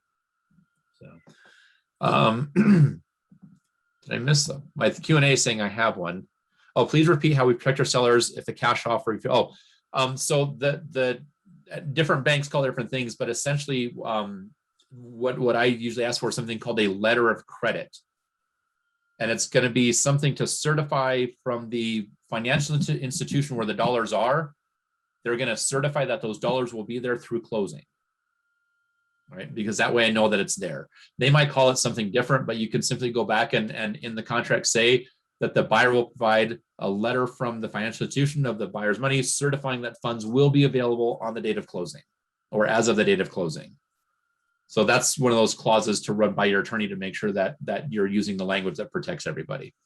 So I'd said this before, amendments are dangerous. Like if, a lot of times we'll write offers like, oh, it's okay, we'll just amend. What's the danger of having that amendment is the seller doesn't have to sign it. The buyer might need that extension for something for the loan because, your lender's like, oh, don't worry, Jen, I'll get this done in 30 days. Yeah, right. Right. And now we're asking for an extension for closing because the underwriting is bad or whatever. But that extension's a dangerous thing because if I ask for the extension and I don't put a provision in it says that if we don't get the extension that we're terminating for loan, my buyers jeopardize earnest money, right? But on the backside, it would have been better to have simply told the lender, don't give me a bullcrap answer about how long you get this done for. How long do you need? Given the market right now, given our lack of inspectors, given our lack of appraisers, how long do you need? Because I don't want to go back and risk having to ask for an extension and having the seller have a better backup offer and just saying, nope, I'm out. We're not giving you the extension. And now my buyer is out, $1,000 for inspections and $800 for appraisal and a month of time. That did not serve your buyer, right? So the more you can do to have good, clean, structured offers, the better you're protecting everybody. So,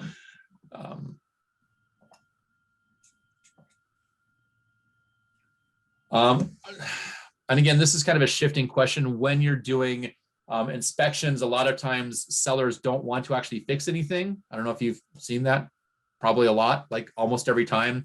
But one of the things that we see is then they want to come back and do a price reduction or a credit from the seller to the buyer. Those are both dangerous because if you change the price, that's an amendment, and then you have to recertify the appraisal.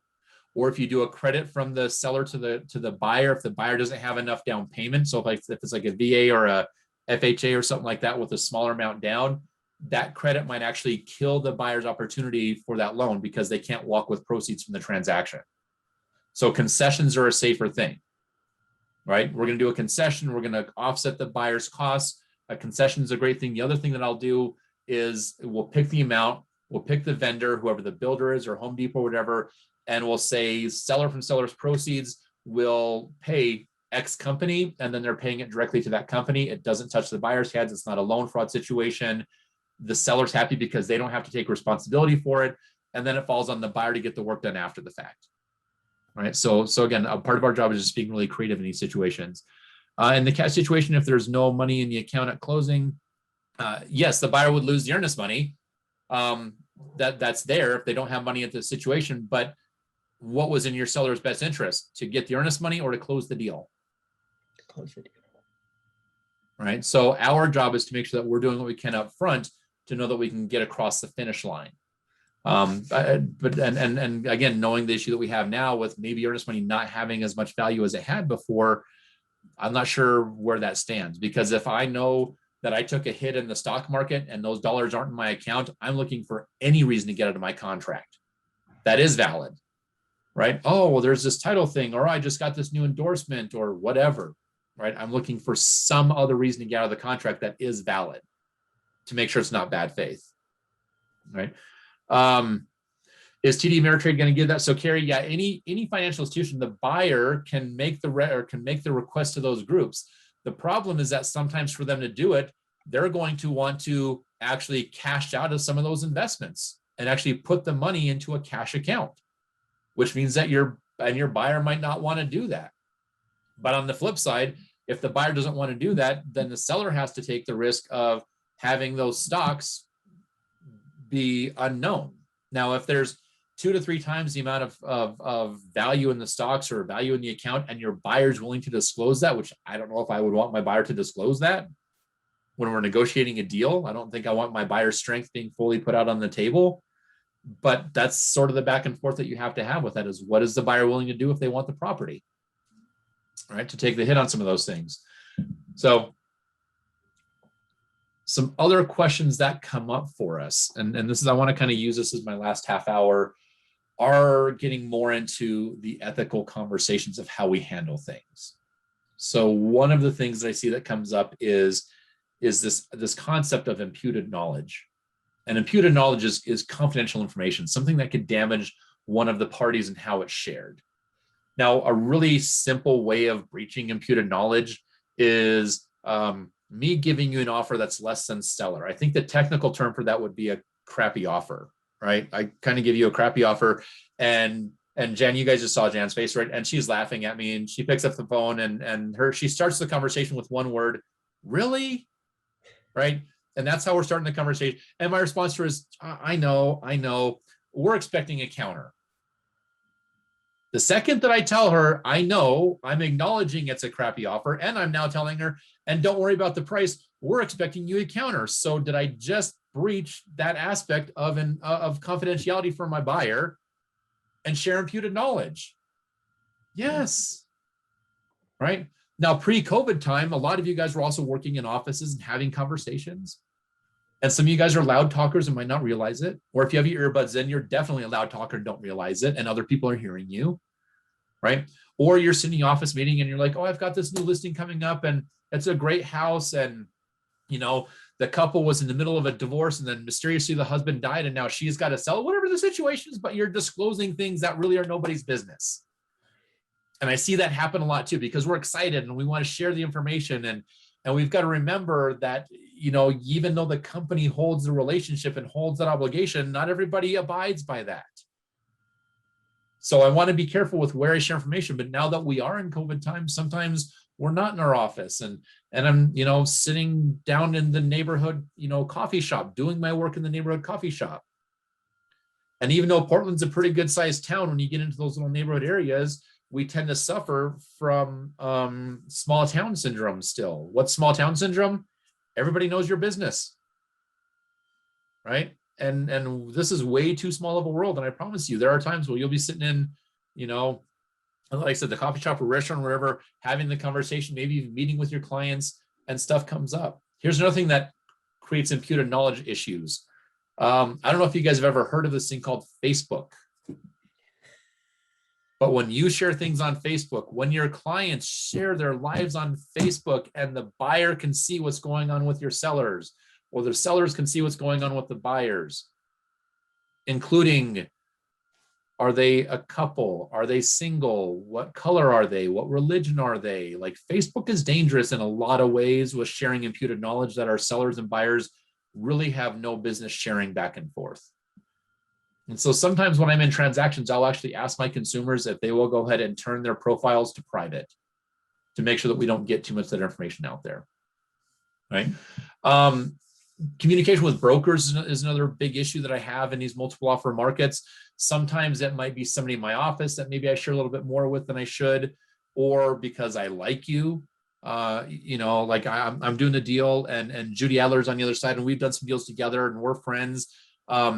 But Carrie Welch is also involved, and you know, I've done some deals with Carrie, and it just I don't know. I'm kidding. Obviously, I'd never have done deals with either one of these guys, but maybe in what I shared to Judy, because like we're like we hang out, right? And like she's my homie, and so I'm maybe I'll share a little bit more with her. If I don't have my seller's permission to do that, I don't know if it's okay. Now on the flip side, I might go to my seller and be like, I've got 3 buyers. And I just want to know, do I have your permission to kind of share with those buyers where our best offer is right now? And some of you guys might be like, ooh, that gives me heartburn. I don't know if that's ethical to do that. Well, if my seller says, yeah, John, you can go ahead and tell all 3 of them that this is my best offer as of today, right? Let's see if we can get somebody higher. How is that not in my seller's best interest? I actually did this class, the 3-hour class 2 days ago for another association. And one of the brokers had a great idea. They said, well, if my seller's okay with it, maybe I could just do like a website for that house and put out there what the current offer is and basically make it like an auction. And if the seller is down for that, and they're like, yeah, let's create their feeding frenzy. let's get that price up. And if we're going to get appraisal gap coverage, or if they're waiving their appraisals, or if it's cash or whatever, that's creativity, isn't it? Right? So again, all these things come into play on how we want to handle this, but the communication between the brokers has to be with the seller's permission. And sometimes we get in these situations where the seller doesn't know what they're telling us to communicate. Hey, John, can you go ahead and call Mary and Jan and you know, they both sold the house. Let them both know that, you know, I'd really like 750, but I'm willing to take 725.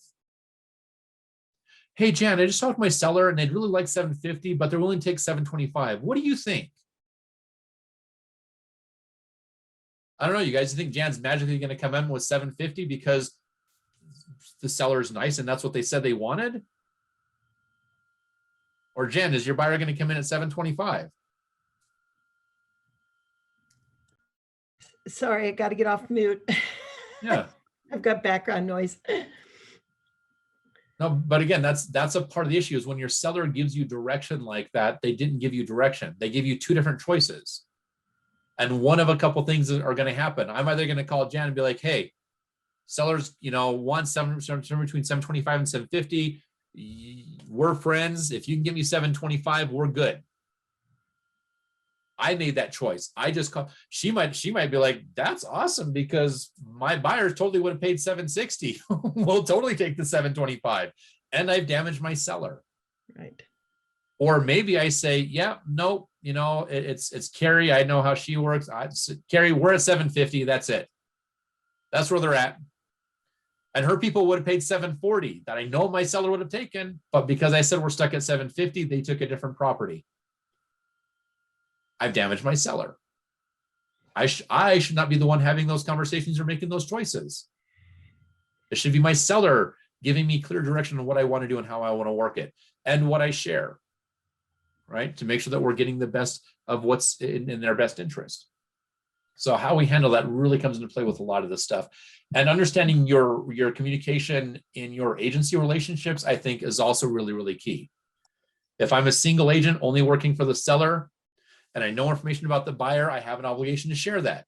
If I'm only working with the buyer and not with the seller, and I know things about the seller or their situation, I have an obligation to share that. If I'm working with both, I can't share anything with that, both ethically and legally.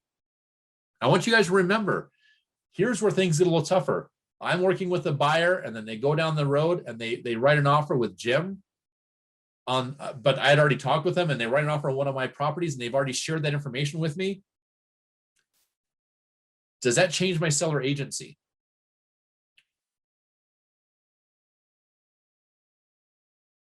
If I'm a realtor, the answer is yes.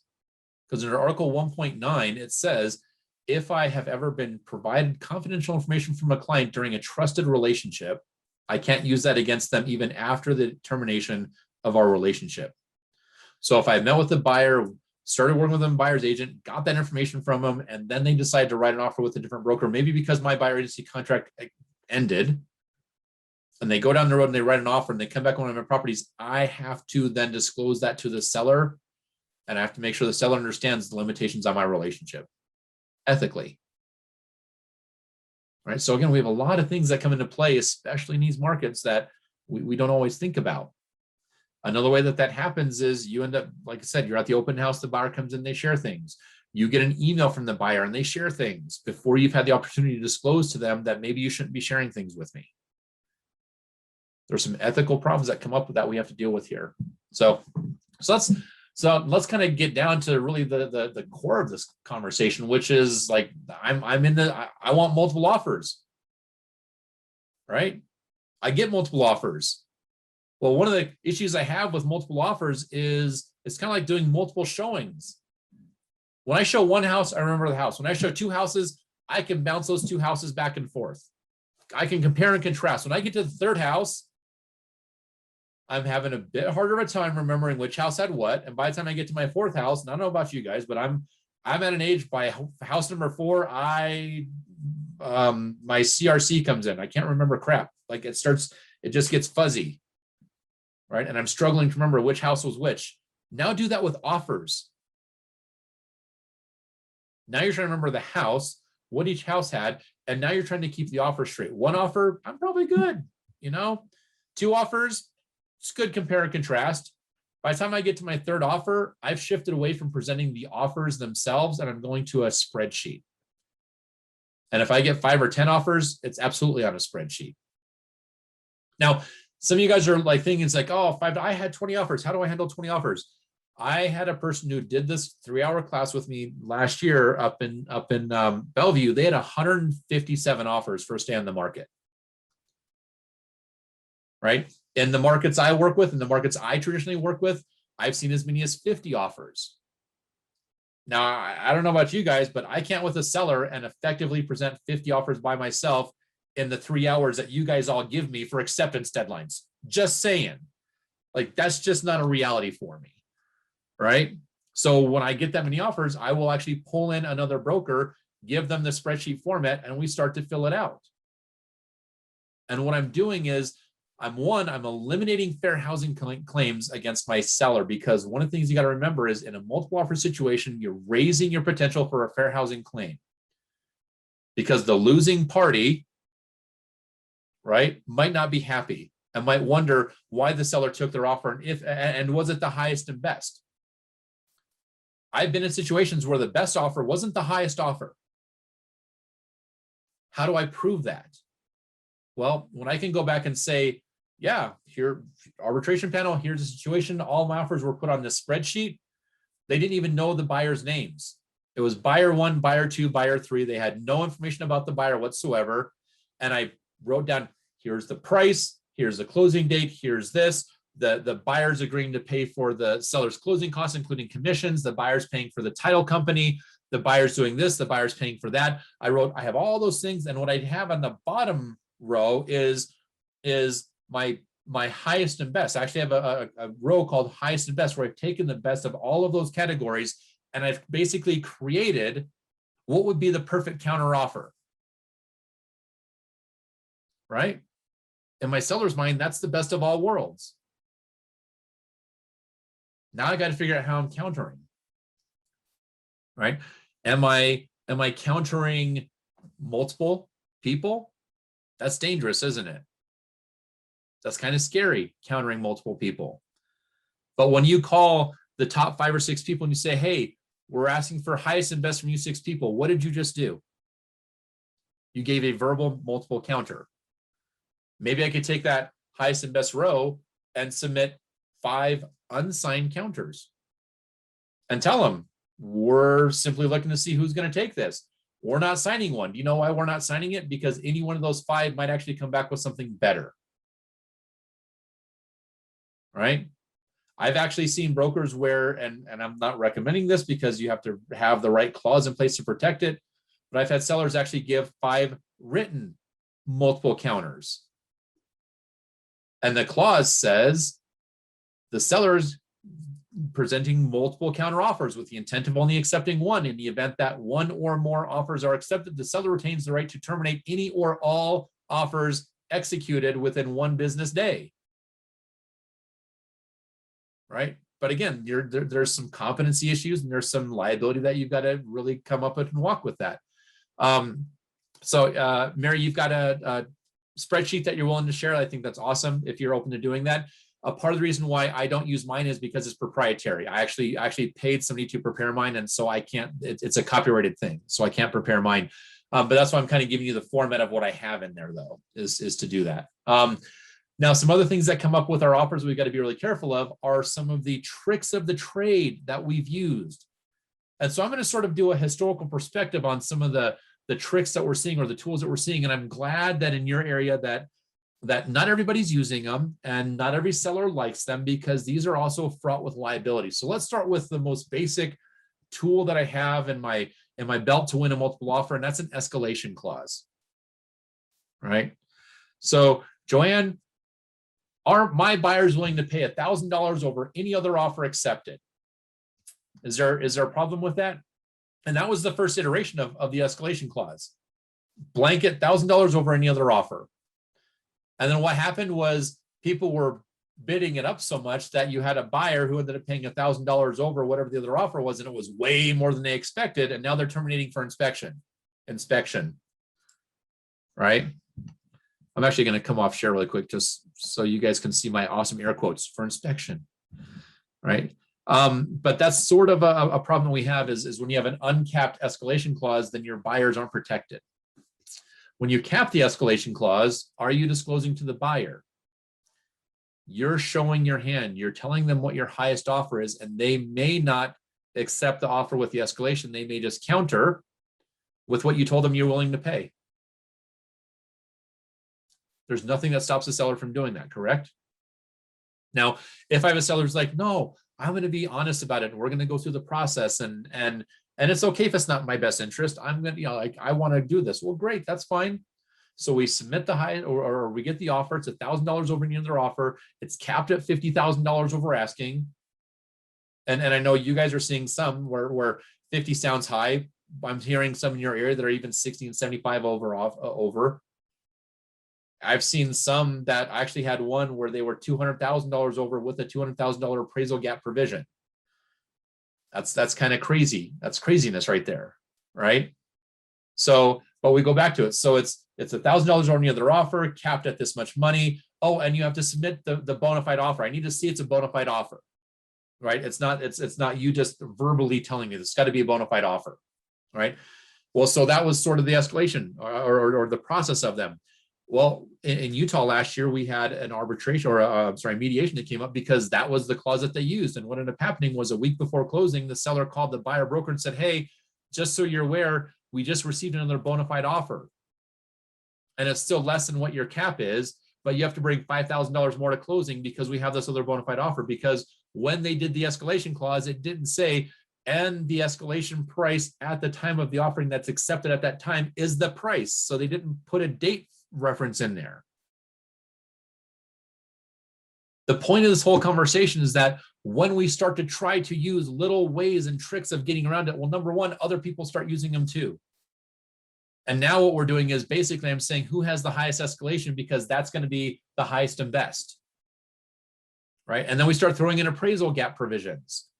Well, my buyer will cover the difference between those. Well, now I have a double-sided thing of one, I want the highest offer, right, based on the highest escalation, but now I've got to see who's also giving me the highest appraisal gap because I know in this market right now, a lot of our properties aren't appraising for what we're going under contract for.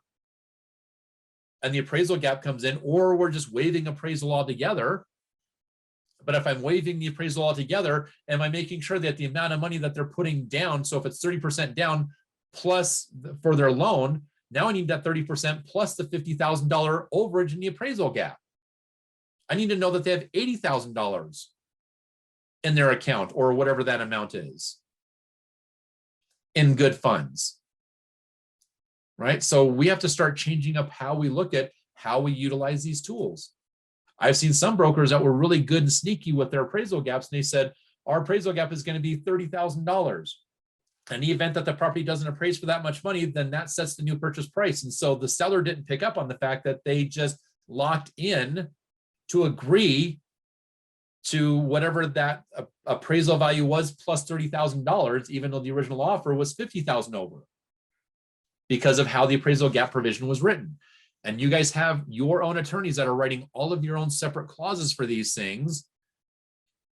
And as a broker, if I don't have the competency, which I don't know if any of us do, to read legal clauses prepared by attorneys to see what's in there and what the impacts are, and if I don't fully understand it, I'm probably stepping out beyond my scope of experience, right?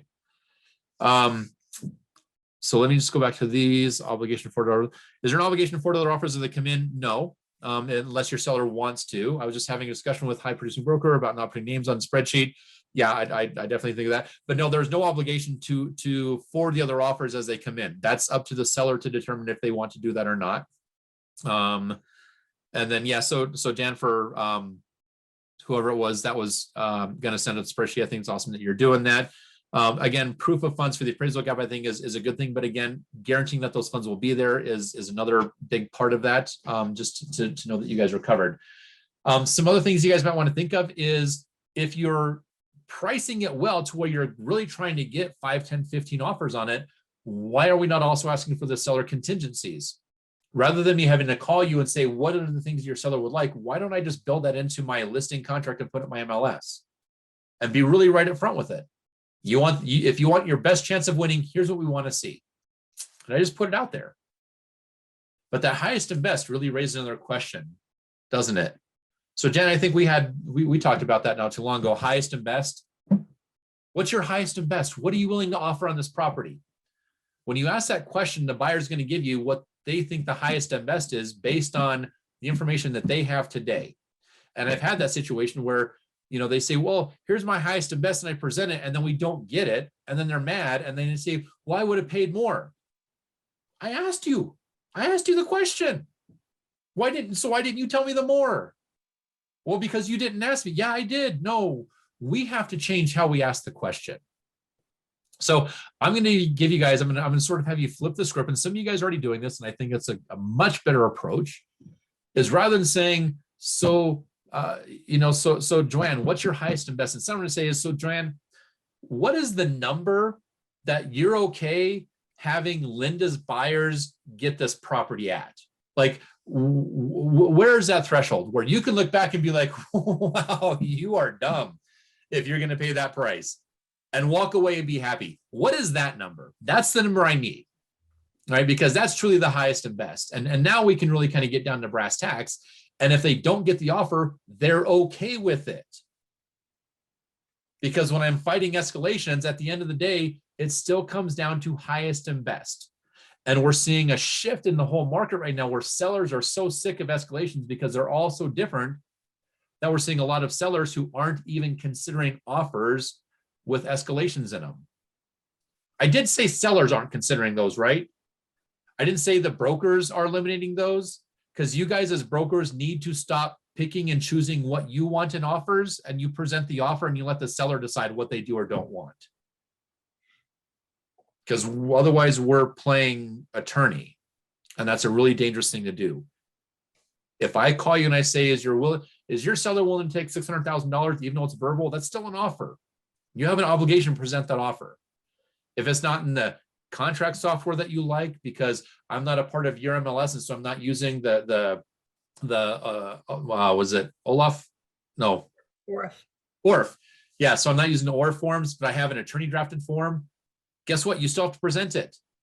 And if it's not in the format that you understand, you should be really careful presenting it. Because if you're advising about the things that my attorney wrote for me in my clauses, you're probably stepping out of your scope of expertise and creating some liability there, right?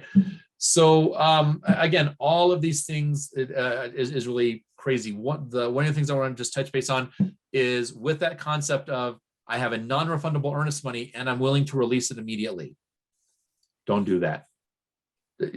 If you talk to any attorney out there, they will tell you that is a highly dangerous thing for sellers to accept, because if anything happens and the seller doesn't proceed, or if the buyer backs out of the contract for some reason, and they come after that, you're setting yourself up for some liability. So always recommend having the earnest money held and in place. Do not release it until the contract has failed. So if there's an escalation clause, there's not a defined price term, how is it an enforceable agreement? So there it is. The term is enforced, because really, and again, it depends on how you write your escalation clause, but typically what they'll say is, by submitting the bona fide offer, my offer is $1,000 or $5,000 over any other bona fide offer, that becomes the purchase price, right? That becomes a purchase price. But when I don't say, and the offer at that point presented shall be the purchase price, when I don't clarify that in the contract, then I've left it open for another bona fide offer to come in while I'm under contract. And then that becomes the new defined purchase price, which damaged my buyer. So this is where you guys have to really look at what attorney clauses you have, and are there open gaps for it? Because again, attorneys aren't brokers. They're not seeing these things happen. Attorneys have had to go through the same evolution of clauses that we're going through. And so having an attorney who kind of understands that, and you can test the clause with it, is a really good thing to just kind of walk them through there and make sure that they have all of that as well. So let's see. Yeah, I'm actually kind of through the outline. I had a case study that sometimes I'll talk about, but we've only got about 5 minutes, and it's a much longer conversation. But I've actually kind of thrown out a lot of case studies and case law to you guys, anyways, that you can go back and discuss with your employing brokers and within your groups and have those conversations. So There's two just more. as a quick, I'm sorry. There's two more things, one in the chat and one in the question. Okay, let's see. Open one. I see the one open question is in a cash situation, there's no money in the account at closing. We covered that one on the Q&A. I think it's in the chat. Oh, you should follow up with a counter offer. So yeah, Joe is saying you should follow up with a counter offer and the escalated price. I fully agree as a matter of practice that is a much safer way to do it. And in fact, even when I have the escalations, what we'll oftentimes do is counter offer back and say, we're now eliminating the escalation language, and this is the price and these are the terms, just so that there's a very clear standard in there. I do agree that going back and having a counter to the escalation is a much safer way of doing it. So how do you have the escalation clause discussed with seller? The company see a request for no escalation clauses now quite a bit. Yeah, and again, your job is to present the offer. Even if the seller says, I don't want to mess with that, you're still going to get offers with them. And so preparing the seller to say, look, there's different clauses. Unfortunately, we have to walk through each one individually to see what it's covered. And until you guys come up with a form, and a lot of forms companies have actually, or the groups that work with them have actually created their own forms for escalation and appraisal gap and things like that. So, but until that happens, your job is to present the offer, and unfortunately, you have to be able to walk through those, or put it back to the seller's attorney and say, look, we have some really good offers based on our net out. It looks pretty good, but here's what it says. Are there some other implications that we need to be aware of? Typically, it's the buyer side that gets damaged more with the unknowns of the escalation, more so than the seller's side. But again, I personally, when I'm doing this, one of the things I'll tell my sellers is if you have any questions or concerns about how this works, it might be easier just to go ahead and clarify and just counter back with what the price and terms is going to be and call it good. And we omit all of the escalation language in the counter offer. So, So Susan, if you have a question, let me know and I'll get to that. Going back to the survey question, how frequent are the boundary issues brought up in established neighborhoods, more versus rural properties? So the survey issues aren't super frequent, and that's why we've gotten away with not really having to worry about it. But the problem is that when they come up, they suck, because they're usually really, really expensive, and we usually have to go back on previous owners because of the title issue that it raises. And they can be very expensive. If in a lot block, it might not be that big of a deal. It might be the fence line or the driveway. You might be talking, $2,000 to $5,000.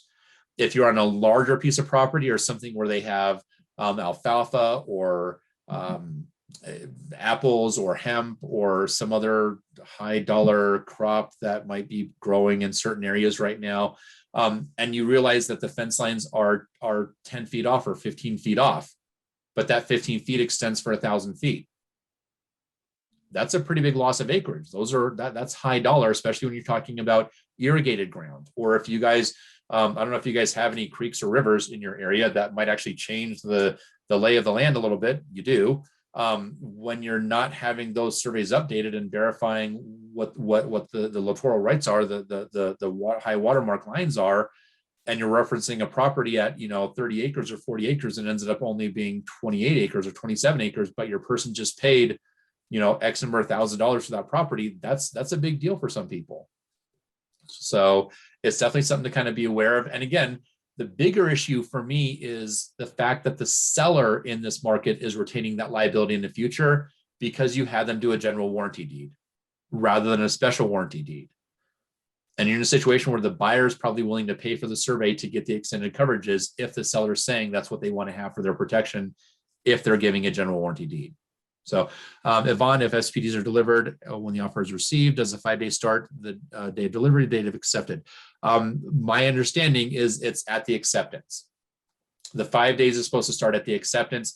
But again, if you actually look at what it's supposed to be, the SPD should be delivered upon or should be completed. It shouldn't have already been pre-filled out. It should be completed and filled out upon acceptance to make sure that the information you're giving is current as of the date and time of the offer. So that habit that we get into of having my sellers fill out the SPD when I take the listing might feel good right now because we're going under contract so fast. But when you continue that habit into a market where maybe we're not going under contract for a month or 2 months or 3 months or 3 years, i.e. 2011, you know, and you're sitting out there for a long time, it's an outdated SPD. It's not current. And the other issue that you have is, and so Jansen, since I can see your face, can I just run through a quick scenario with you and actually walk through this with Alan? Sure. Okay, and I know we're at time, so I'll make this really quick. So I take my habits I build in this market of having my seller's property disclosures be done prior to the offer. So I put it in the MLS. I make it available to you prior to you making your offer. We're more of a buyer's market now because it's a habit I've built that's continued. So your buyer has that SPD. Are they going to probably read through that and make an offer subject to the information on there? Yes or no? Most of them are just they want the property, so they're just gonna go ahead and sign it, but. No, again, shifting markets. So we got to remember what I'm saying is the habit I build now in a seller's market, I continue. So now we've shifted, let's say it's a year from now, we're in more of a buyer's market. But I've continued that habit of pre-filling out the SPD and making it available to you ahead of time. So when I make it available to you ahead of time, is there a chance your buyer might make their offer based on that information in that buyer's market? Sure. Yeah. Did I tell my seller that? Probably, right? We're making it available. They're making an eligible offer. Am I also telling my seller that even though you've already disclosed it, once the buyer goes through the inspection process and after we go under contract, they can still terminate the offer for that? Or even worse, have it come up in inspection and try to negotiate it again because it's on their inspection. Did I disclose that to my seller? Because if I didn't have that conversation with my seller about the impacts of prematurely giving the SPD over, that's a breach of fiduciary. Right. This is where habits are bad in our industry. We always have to look at the process. What is the process? Where is the process where I am now? And how do I make sure that I'm following the process and presenting the information to my buyer and seller as it exists today to avoid liability and to avoid damages in the process in the future? Amy's point there is very valid. How often are agents updating SPDs after sale fail and newly found info? Yeah, Amy, absolutely. I think that's and that's a two-sided issue. It's not just the SPD, but sometimes it's also the fact that maybe you as a listing broker were also getting the inspection from the previous buyer, right? And what do we do with that? Because we're liable for the information. And if the new buyer wants that, it's the new buyer making their offer based on the representations of an outdated inspection and an outdated SPD. Absolutely, there's more liability in there, right? So if SPD is delivered when the offer is, oh yeah. So Jan, we're at time. I don't know. I'm happy to hang out for a few more minutes and continue answering questions. I hope for those of you guys that are here again. Really, the point of this conversation is to have us always challenging ourselves and always to be looking at what I'm doing to make sure that I'm questioning my own practices, so I'm not setting up situations and having conversations that may not really hold true. And that competency side is a big part of it. But I thank you guys so much for allowing me to be here and inviting me to be a part of your master series. That means a lot to me. I love being able to come up and work with you folks up in the Northwest. I hope that I can come back up again. I hope that the feedback from today, I hope everybody at least got one little nugget of information to kind of take with them and to challenge you a bit. So thank you guys so much for letting me be here. Thank you so much, John. Yeah, and you said something about poking the bear, so I hope some of us got poked a little, and do appreciate it. And I can really see why this could easily be a 3-hour class, and hopefully you can come back again. Yeah, I just got the feedback from the one I did in the Seattle-King County Association on Tuesday for the 3-hour class, and 4 of the people said, I wish this was a 5-hour class, which I don't know, like those people that want like an even longer class, I have to wonder what kind of trauma you've been through after like suffering with me for that long and then wanting more. So But hopefully I'll get to be able to come up and work with you guys in the future and maybe bring some of these other classes to you guys for the association. So that would be awesome. Absolutely. Thanks so much, John, and have a great day, everyone. We'll let you sit on this information for the rest of your day and mull it over. Yep. And Mary Jane, I will send you guys the outline right now. Great. Thank you. Yep. Thank you. All right. Bye-bye. Bye-bye.